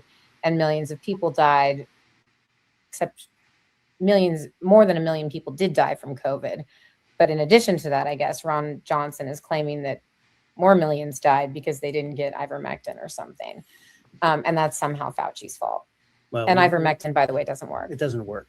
And also, neither does hydroxychloroquine work. Ron Johnson is part of a larger group of anti-vaxxers led by Peter McCullough, who sells telemedicine services that will prescribe you ivermectin for $600, which is a considerable markup considering ivermectin is a generic drug. So you want to talk about profiteering. I mean, you don't have to go very far in terms of degrees of separation to connect Ron Johnson and probably Rand Paul, too, to some of these anti-vax organizations. The big problem is that because these are senators making these statements, many Americans believe what they're saying is correct, right? That's absolutely right. And, the Senate and Congress these days have become a forum in many ways for really just promoting some of these crazier conspiracy theories. The MK Ultra hearing that I watched a couple weeks ago about CIA mind control was completely unhinged. And I just could not believe that this was a discussion that was happening in Congress. Saying stuff like the CIA had, MK Ultra, Charlie Kirk shooter, and all of this stuff. It's just deep state nonsense. But the purpose is beyond silliness. The purpose is really to degrade our democratic institutions and to create precedents for much worse things, I think. And in Fauci's case, I'm just very, very worried that he will set a precedent that will allow them to go after whatever political dissidents they don't like, including many, many of our colleagues. Yeah, I think everyone needs to be very careful about these scientific inquisitions, essentially, where there's nothing behind them except accusations. And as you said before, they're not even sure if it's passage or engineering or whatever, because they don't know. Yeah. And they don't even bother to read the literature, which would say otherwise. So I don't think politicians asking about science is really a reliable forum to get the truth out. No, and it shouldn't be. And in the past, I mean, and maybe Vincent, I don't know how much experience you've had with, like committees at NIH or like policy stuff in the past. I don't know that we've actually talked about that very much. I know that you know Tony Fauci and are very familiar with NIH and all that. But, I just think a lot about how many of these mechanisms that they're going at are really obscure. Most of the public isn't paying attention to NIH subawards and subaward rules, and they certainly aren't paying attention to the latest in bat coronavirology. And so when you get all this stuff that comes up in a Senate hearing like this by somebody like Rand Paul, who is a doctor, he's made up his own board to certify himself, but he is technically a board certified ophthalmologist, saying things as a physician, coming at this with the authority of a physician and a senator, saying, we know that it was a lab leak. We know that there were these chimeric viruses being made. We know there was this fear and cleavage site. We know that there was serial passage and there was all this stuff. And the average person who has never heard of what a fear and cleavage site is, who is not getting people on Twitter tweeting the sequence of the fear and cleavage site at them, which is something that's happened to me now twice. Most people don't think about that kind of stuff. And so they don't know what to think. And so what they hear is, this sounds sciencey. Right. It sounds like a lab leak. And you know what? He's an elected senator. They're saying this in the Senate. Tony Fauci's under oath. He took the fifth.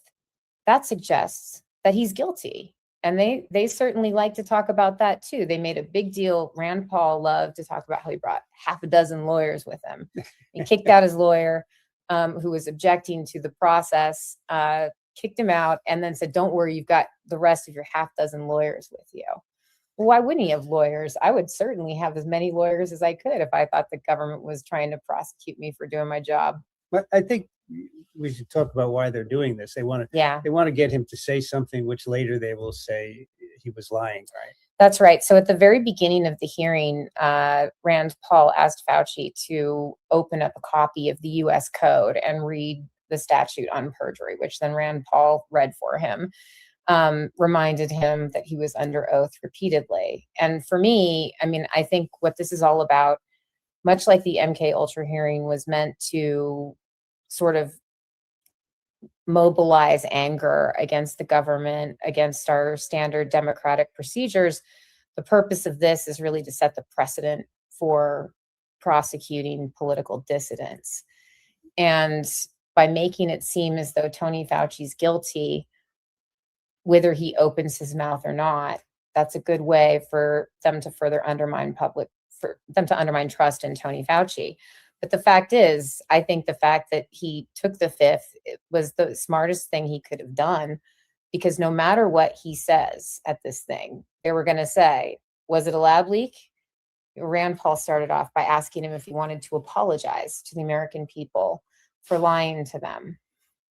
And so obviously he did not do that. And I don't think he owes us any kind of apology. But, whatever he would have said for that, if he would have said the scientific evidence doesn't support that it was a lab leak, they would have said that he was lying, because Rand Paul is convinced that it's a lab leak and has all this fake evidence that they just made up that says that it is. So what other kinds of scientific questions did he ask him? Well, he asked him about the fear and cleavage site, which, of course, again, Tony Fauci didn't answer any of this, because back in 2021, Tony Fauci did actually answer some of these things.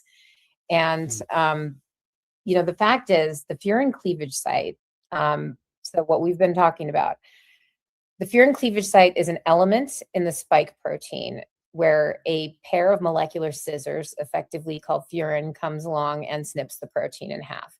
In other sarbecoviruses, which is what Rand Paul called them today, although he called them sarbecoviruses, I think. Okay, we'll give him that.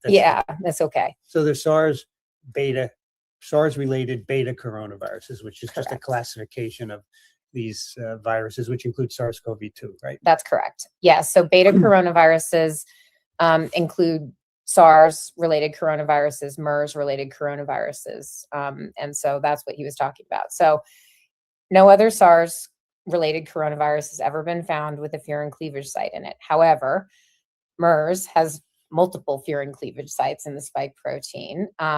In other SARS-related coronaviruses, other proteases, other molecular scissors will come along and make this cleavage, but the cleavage has to happen. Many, many other viruses have evolved to have furin cleavage sites. High path influenza, Ebola. What am I forgetting? You probably know them all. I like the high path influenza. That's a great example of a furin cleavage site. And But many other viruses do also. And the high path flu is actually very interesting with the furin cleavage site because it is the acquisition, the natural acquisition of a furin cleavage site that makes it go from low path avian flu to high path. This is a good example. So in nature, we've seen low pathogenicity, which means they don't cause a lot of disease in chickens, go from low to high by acquisition of a furin cleavage site. No one has ever accused anyone of putting it there for avian influenza. Why not? They sort of have. Oh, they have? Yeah. Who did it? Peter McCullough, that anti-vaxxer, the guy, the profiteer that Ron Johnson works with, he wrote a paper called like the proximal origin of H5N1. Oh. And it suggests, this is an even crazier story. Sorry about the sidebar, guys, but this is how crazy this stuff is getting. This guy wrote this paper that suggested that H5N1 is a lab leak, but from two labs, USDA lab in Georgia, I think, and then a lab in, I want to say, Ukraine, which actually is kind of relevant to this because some of the evidence against Fauci are these documents about biolabs that were run in other countries, including Ukraine, by the Department of Defense. And the reason for this was actually, this program started decades ago to build international relationships with other countries and especially former Soviet countries like Ukraine that might, partner up with other people that are not so friendly to us if we don't make friends with them first. So we funded these labs where we could work with them and where we could support them in doing important work. Like, for example, what Tulsi was all upset about was H5N1 avian influenza surveillance work in Ukraine, which was standard genomic sequencing and sampling. It was not any kind of gain of function, anything. And yet it's being painted as some kind of gain of function work, when in reality, this is really important for food safety and food security. Ukraine is the world's 6th largest poultry producer. So it makes sense that the U.S. would invest money in avian flu control in Ukraine. So we're just trying to do things to protect human health, and we get accused of nefarious things. That's right. And in the course of doing that, we're also safeguarding American interests and national security, which I think is something that people also don't talk about enough. Our community doesn't always talk about that, except for in the sense of what kind of grants we might be able to get or biodefense.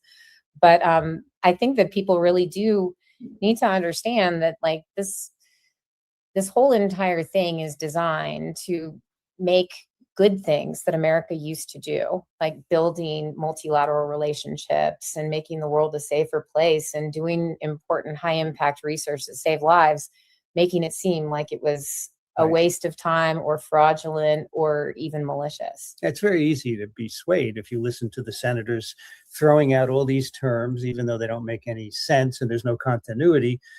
The person on the street would say, yeah, this is really bad.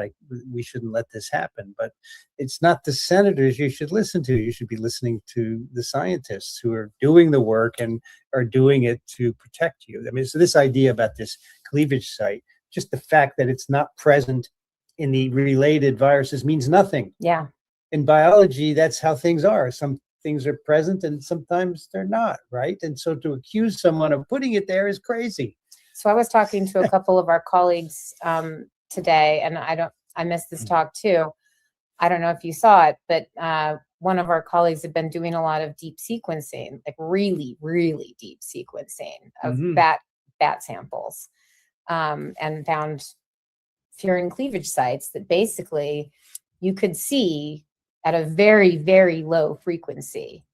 There are viruses emerging that have at least a furin motif. Yeah, these were not in bats. They were in cells in culture. Okay. If you just grow the virus under certain conditions, you can see the generation of novel furin cleavage sites. These viruses do a lot of rearranging of their genome.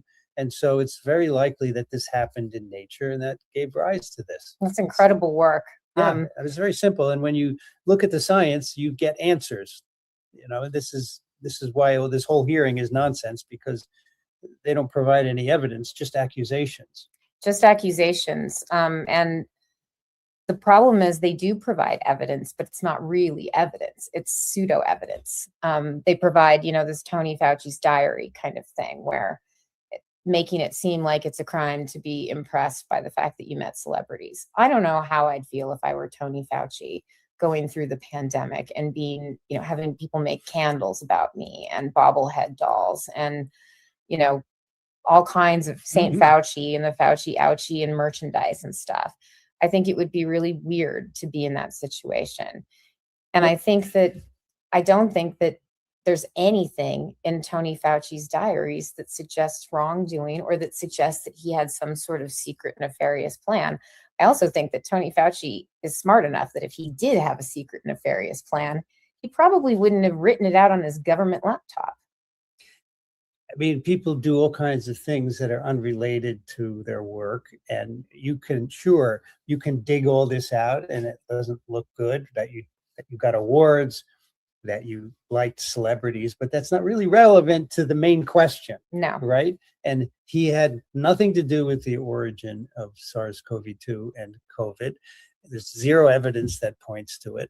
Yet you can cloud the issue by pulling in all this other stuff, which to some people would say, oh, he's a little bit shady, isn't he? Yeah. Because he took this money and so forth. But it's not correct. Well, that's what they started with at the very beginning. As soon as he pleaded the fifth, it was like, why would you plead the fifth if you haven't done anything wrong? But he pled the fifth for the same reason that he got the pardon, which Josh Hawley pointed out, Republican from Missouri, who made a big point to support the January 6th traitors. I should add, Josh Hawley kept saying, why would an honest person need to take the fifth? Why would you take the fifth? If you haven't done anything wrong, it's illegal for you to take the fifth because you've been fully pardoned with this illegal pardon that Joe Biden gave you. And I want to be really clear, like the reason that Joe Biden pardoned Fauci in advance was not because he'd done anything wrong. It's the same reason he pardoned members of his family and members of the January 6th committee. It's because he anticipated that this exact kind of political persecution would occur. And in fact, it has. So why else would Tony Fauci not take the fifth when he's literally there so that they can entrap him with whatever he says? Exactly. That's the point. He took the fifth because they would entrap him later. And there's just no point in subjecting yourself to that. And like I said, every single Democrat said that was the purpose. And I was really happy because the Democrats have not always been covering themselves in glory in terms of their defense of science. Oftentimes, especially on this committee, Senator Peters has gone back and forth about how much he's really stood up for scientists, I think.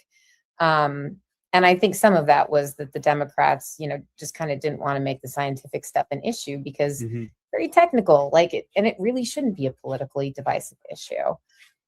However, that's what it is. And Gary Peters, in particular, the ranking member of the HSGAC, so the Democrat, the minority leader of it, wrote a furious letter to Rand Paul a couple weeks ago when basically he found out that the Democrats were going to be excluded from this transcribed interview before Rand Paul subpoenaed Fauci. And good for him. I mean, he talked about that today, how historically science has always been a bipartisan political pursuit, and now it has become so divisive and weaponized. And it's really one side weaponizing it against the other.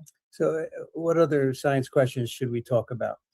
So, I mean, I think that one thing that was really important about this conversation that really isn't discussed because it's kind of boring, I think, for the public, but I don't know, what do you think is the most important thing about this research? I try to communicate why this research has benefits to people.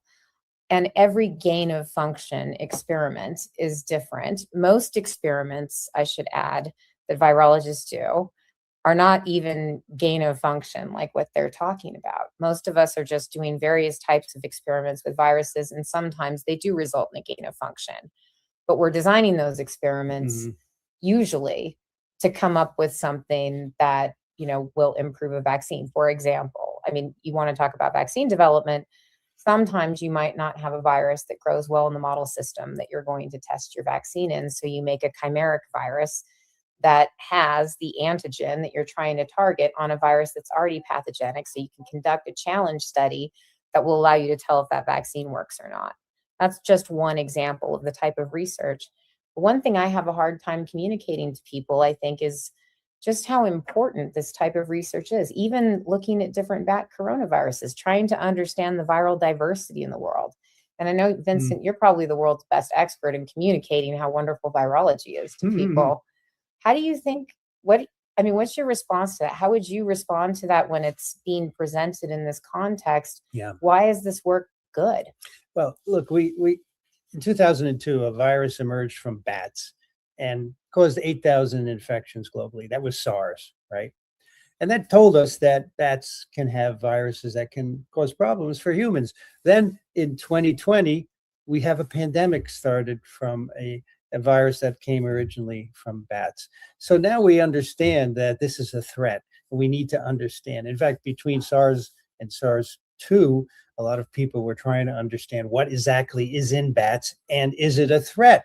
Don't you think we should know ahead of time what our enemies could be? And so that's what the basis of this research is, to know what's in bats, how dangerous it is to humans potentially. And to this day, we don't have good answers. We need to do more work, but because of hearings like this, it's being impeded. But it really is aimed at preventing pandemics that kill many, many millions of people. We as humans are brilliant. We have the capacity to do that, but you can't do it in an atmosphere where everything you do is thought to be nefarious. Yeah. And you can't do it if they're going to take away all of your funding and put you in jail. I mean, Yes, that's the that other too. thing. I just think about all of my other colleagues. And this morning, one of our colleagues who has been targeted and dragged into all of this gave a keynote lecture, or a lecture in the plenary session. Yes. Yeah. And so I had to miss his talk. Our colleague, Ralph Barrick, who's probably one of the most exceptional coronavirologists in history, has done an incredible amount of work and contributed an incredible amount to the field. One of the things that always kills me is that these guys are being accused of this, but the reason we were able to develop vaccines in 10 months was because of work that Ralph and many of our other colleagues did to study SARS coronavirus 1 and to study MERS in the context of developing mRNA vaccines for those viruses. Because of that work, we already knew what antigen we should target for SARS coronavirus 2. We already knew that those vaccines were probably going to be safe and that they were going to be effective. We already knew how to, Jason McClellan already knew how to stabilize the pre-fusion spike protein. And so as soon as we got the sequence, vaccine development started that day. And none of that work would have happened without the work that came before, again, from people who are being accused right now. So someone said this morning that Ralph probably contributed more to saving people during the pandemic than anyone. And here he is now being accused of helping create the virus, which is just as crazy as it sounds. Right? And I mean, they've never really explained how any of this works. It's Never. It's because like it can't be explained. Fauci funded research at the Wuhan Institute of Virology with EcoHealth, and then somehow Ralph got his hands on it, and then somehow our other colleague Vincent Munster got his hands on it, and they were serially passaging it and gain of functioning it, and Ralph supposedly inserted a furin cleavage site. But you said it earlier, Vince, and I think one of the most important things to point out here is that we've never found a progenitor virus. We've never found the virus that became SARS coronavirus 2. Never. Not in a bat and not in a freezer. Never. We don't know where it is. Every lab leak idea fails on that. Yep. Every single one, because no one had anything close. And then if you say that, do you know what their response is? Well, they lied about it. They had it, but they lied. They destroyed and that it. is not science. Cleavage site. But you said it earlier, Vince, and I think that Ralph probably contributed more to saving people during the pandemic than anyone. And here he is now being accused of helping create the virus, which is just as crazy as it sounds. Right? And I mean, they've never really explained how any of this works. It's Never. It's because like it can't be explained. Fauci funded research at the Wuhan Institute of Virology with EcoHealth, and then somehow Ralph got his hands on it, and then somehow our other colleague Vincent Munster got his hands on it, and they were serially passaging it and gain of functioning it, and Ralph supposedly inserted a fear and cleavage site. But you said it earlier, Vince, and I think one of the most important things to point out here is that we've never found a progenitor virus. We've never found the virus that became SARS coronavirus 2. Never. Not in a bat and not in a freezer. Never. We don't know where it is. Every lab leak idea fails on that. Yep. Every single one, because no one had anything close. And then if you say that, do you know what their response is? Well, they lied about it. They had it, but they lied. They destroyed and that it. is not science. It's not science. And you know what? What is science? If we found a progenitor virus in the freezer at the Wuhan Institute of Virology, that's it. I'm a lab leaker. I too am a lab leaker. That's right. If that happens, like, because that evidence overrides all of it. There'll be a lot of other questions to figure out, I guess, if that ever happens. But that would be convincing to me. Zhang Li, the head of the lab, sequenced everything in her freezers. She published it. There's no tested everybody virus, for serology too. Anything close to SARS-CoV-2. And you could say she lied and she hid, but that is not evidence. You have to prove it. Yeah. And you know what? I think that there's actually quite poor evidence that she's a liar, because I have to say, I can't think of anything that she said about her work that has been proved to be incorrect. That's correct. I don't think that we should not give people the benefit of the doubt just because they're from China. And I think that, you know, she's I don't know her well, but by all accounts, she's a very good scientist. And she said that she sequenced all her viruses and she doesn't have anything like SARS-2 there. She said that she serology tested everybody in her group and nobody had antibodies to SARS-2. That to me suggests pretty strongly that if it was a lab leak, it didn't come from her lab. And if we want to get a little more detailed, right, the early cases were all around the market in Wuhan. That's right. If it came in from the lab, they would be around the lab. That's and right. They're not. They're not. And the cases around the market, I should add, that's not like the hospitals that people went to. That's where they lived. So when we wrote that paper, we extracted like their place of residence, like their addresses, and geolocated that around the market and, well, just around Wuhan. And they happened to all fall around the market. So it wasn't just like they all went to the hospital that's next to the market because they, like, I don't know, that was the place to go or something. It wasn't like the market was the big hot spot in Wuhan. Like there were many other places to shop and stuff. It doesn't sound, you know, there's wildlife trade, but it's not like everybody's going to pick up a raccoon dog on Friday night. I mean, it's not necessarily the most popular place in Wuhan. So while it is a busy market, you're not expecting to see the whole city going there. So cases that occur, like in the immediate vicinity, including the cases that had no link whatsoever to the market and were even more statistically significantly associated with the market, all are around the market and not around the lab, right, which is 10 miles away on the other side of the Yangtze River, by the way.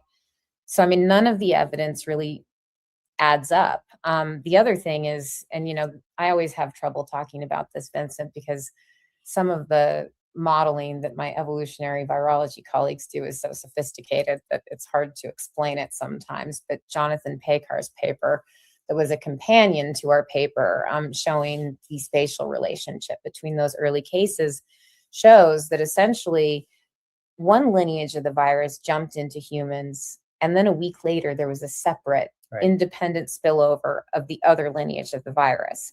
Now, not to get too deep into the weeds about all of that, but that means that there were two spillovers that happened a week apart. So if it was a lab leak, you have to have two independent lab leaks happening a week apart.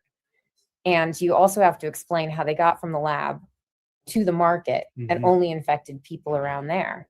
Right. There's no infections at the lab, which makes no sense if it's coming from the lab. Right. So none of it stands up. It makes no sense. And that's makes it even more incredulous that they're blaming Tony Fauci and Ralph Baric for starting this when it's impossible. Scientifically, what did you say before? Molecular. Tony Fauci said that. Molecularly impossible. I like but that. It's true. He was talking about RATG13. So the earliest virus that we knew of that was the most closely related, more closely related viruses have been found since then. But the earliest when SARS-2 first came out in 2020 that we knew of was called RATG13. And over the course of its entire genome, it has more than 1,100 different nucleotide substitutions. And there is absolutely no reason why anybody, unless they really were a masochist or something, would want to just for no reason put a bunch of point mutations. No.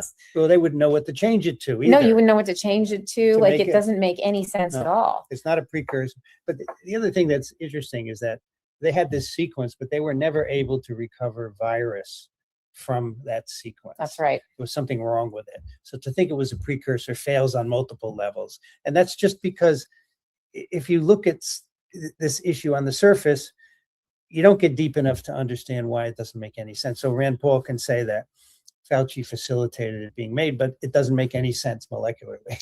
And this is the trouble. I mean, to explain this to people, and I am so grateful to all 917 of you who are watching us on Twitter and all the other platforms. I'm bad at checking all of these things all at once, but thank you all for joining us. You know, I'm so glad that you're hanging out here listening to us talk about science, because this is one of the hardest things to communicate about all of this.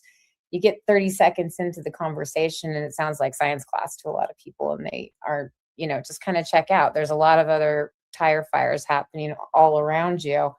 And so it's hard to pay attention to stuff like Rand Paul going off about fear and cleavage sites.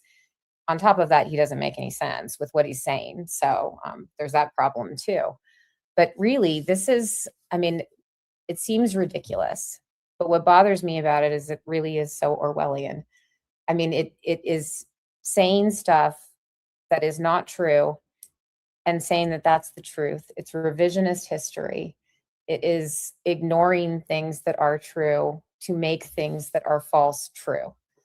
It is essentially repeating lies over and over again until people believe them. So what's the motivation of Rand Paul and his ilk? Why are they doing this? So I think Rand Paul in particular hates Fauci and has a personal vendetta against him. But I think the larger reason that they're all doing this, and why Rand Paul is clearly getting lots and lots of support from his colleagues to do this, is that, again, if you set the precedent that you can take down a public servant of Fauci's stature on nothing, on made up charges, you could put anybody in prison. And also, if you take down somebody like that who is an icon of the American government, public service, then you are taking out essentially an icon of democracy. And that is what they've been doing throughout the government, is eroding our trust in, you know, the Biden administration. But they don't really mean the Biden administration. They mean democratic norms and processes and our Constitution. And the fact that nearly all the Republicans today attacked Fauci for pleading the Fifth and asserting his Fifth Amendment constitutional rights, and constitutional rights, asserting them is not evidence of guilt of anything. It's evidence that you're an American and you can assert your constitutional rights. You know, I think that the whole purpose of this is to take that all apart, because they're trying to replace it with the authoritarianism of the Trump administration. So what happens next in this fiasco? That's a very good question. And I honestly don't know, because I think there's a possibility that depending on how much traction this all gets and how I guess it all plays out, like with the public, they certainly will probably try to bring some of our other colleagues in the meantime and try to get evidence from them. Probably starting with like Christian Anderson, who is a colleague of mine, good friend of mine, and Vincent's, who is an evolutionary virologist, who first, I don't know if he's the first, but he first noticed that the sequence of SARS-2 back in January 2020 was kind of weird.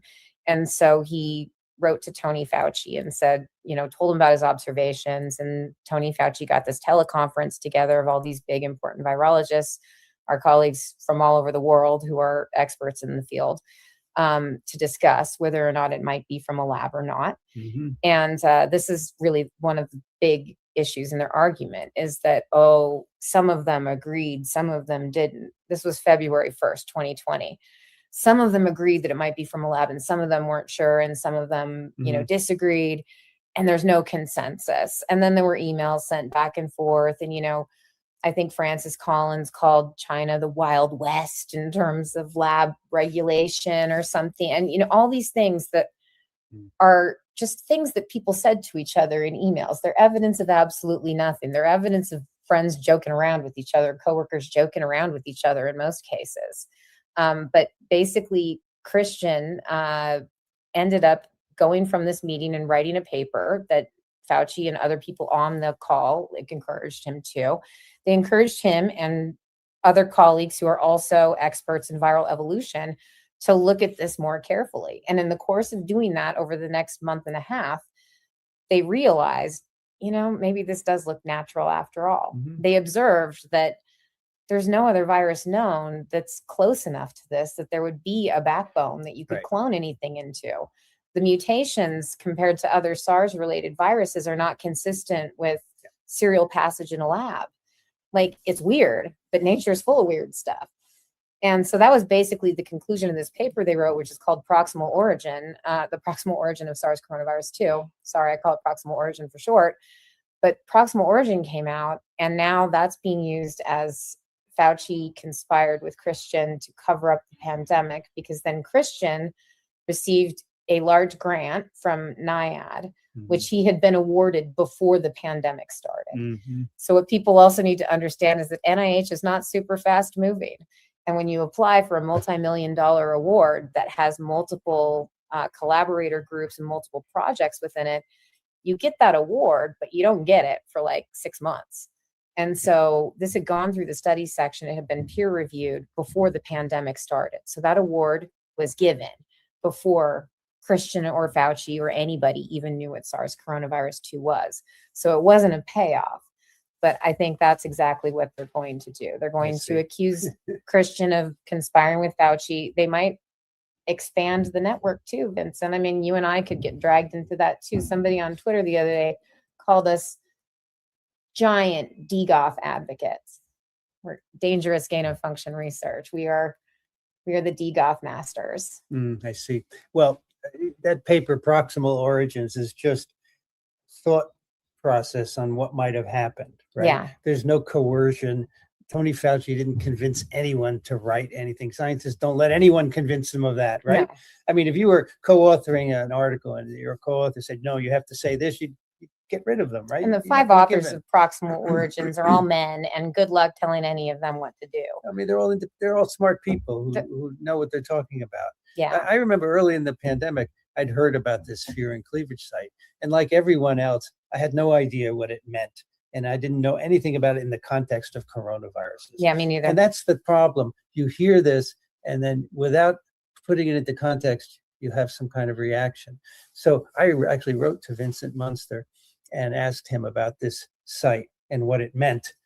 And that email has been now discovered. Oh, I've read it. And people are now saying that I thought it was a lab leak in the beginning, which all I'm doing is asking. I want information. Right? Yeah. But that's how these things are warped, right? Because you have a Rand Paul who has an agenda, so he will warp anything that anyone says.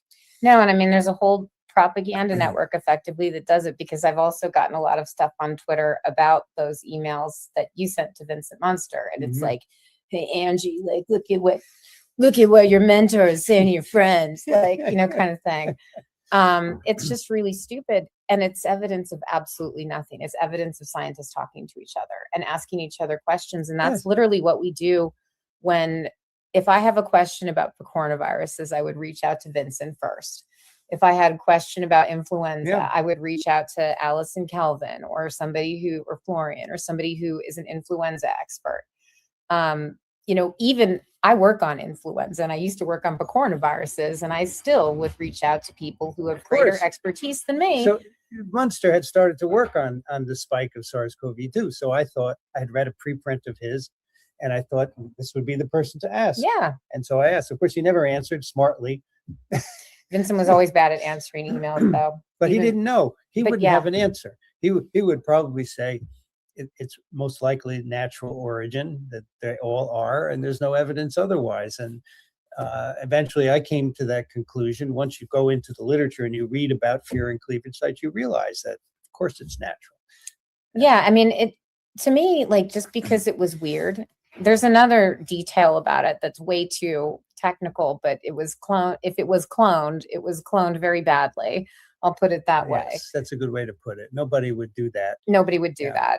that. And that's something that nature would do.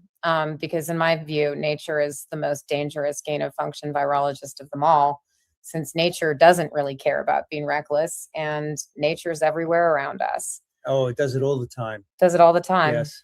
This is just an example of people jumping on this without any knowledge. And it's illustrated by the scientists initially who didn't have knowledge. And then when they got it, they realized that this was natural. And if people don't have the ability to acquire that knowledge, so they're okay with saying it must have been put there. But again, it all fails because you don't have anything to put the furin cleavage site into. No.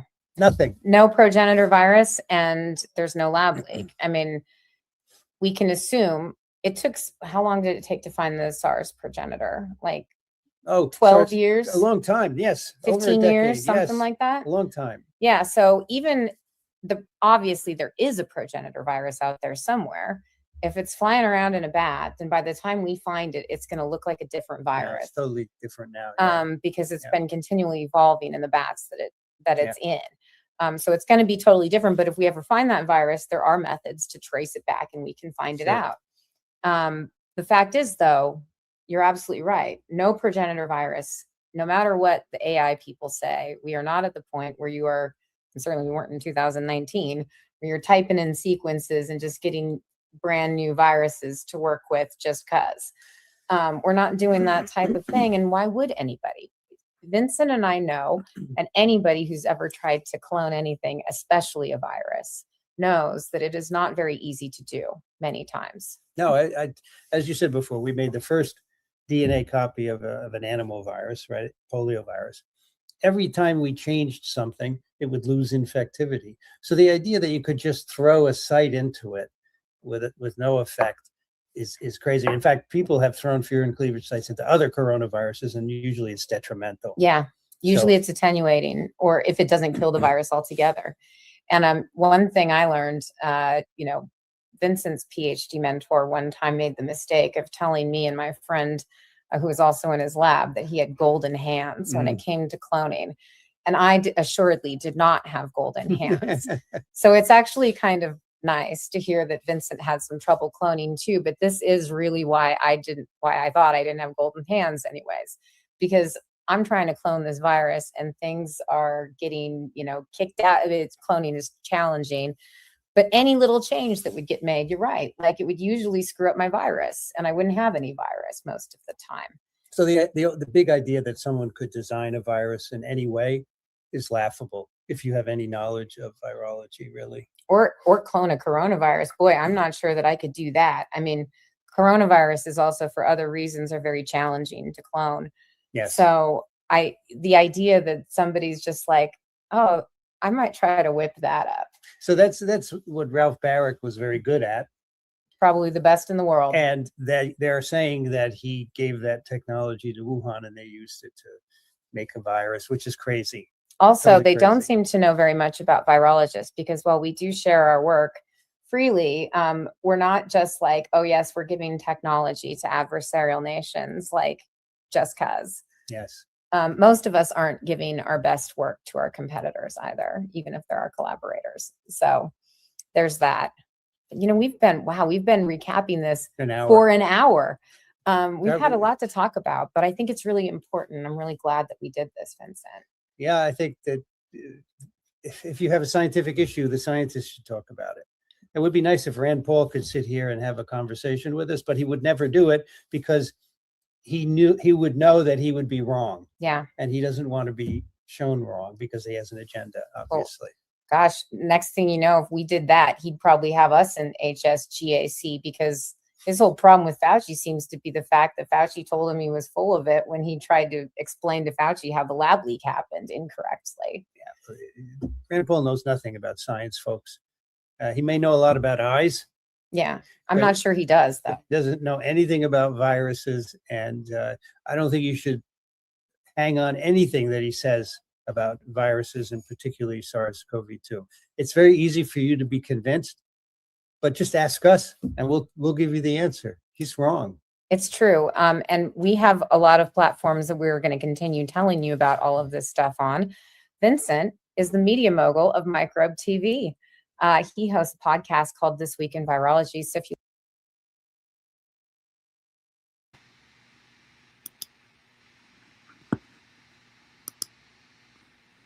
There you go.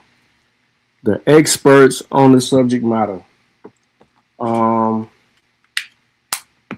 He didn't do a recap show on his own platform.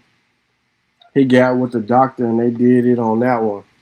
And that's why many people couldn't find what a recap was, because it was on the YouTube channel that doesn't really have the subscribers.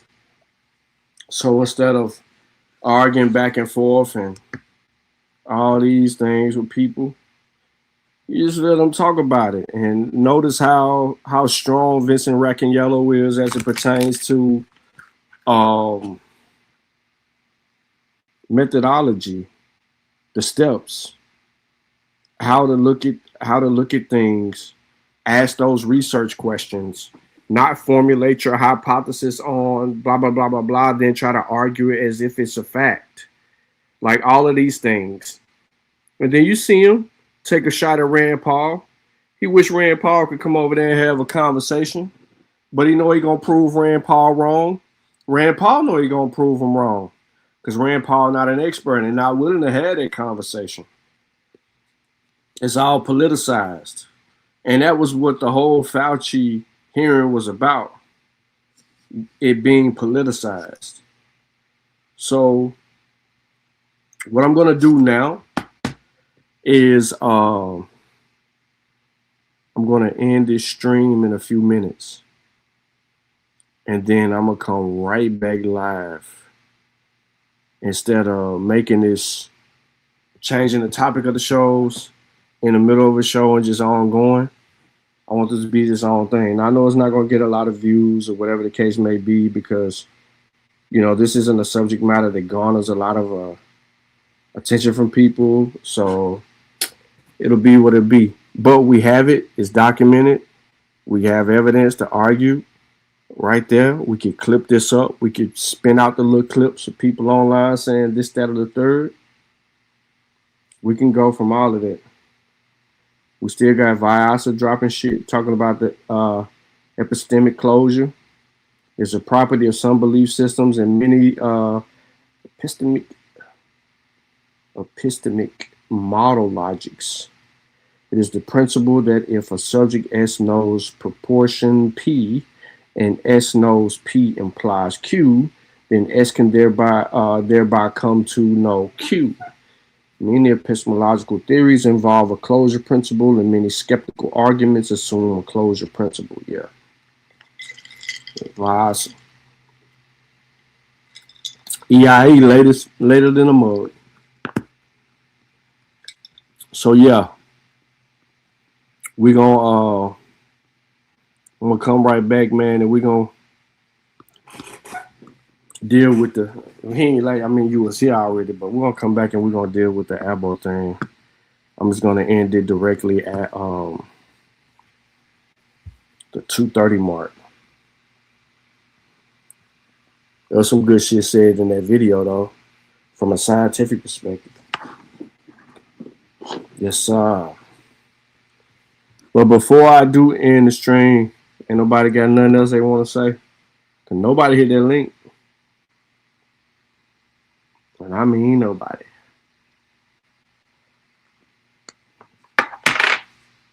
I seen Sister Ladosha somewhere there. Where she at? Don't you got a show or something?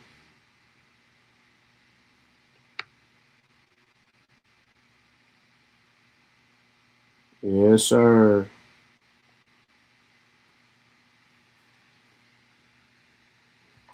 All right, y'all. So yeah, I'm definitely about to end this stream and then prepare the next one. You probably won't get a notification. You'll just probably see me live. So unfortunately, that's how I'm gonna rock it. But I need to do it quick though.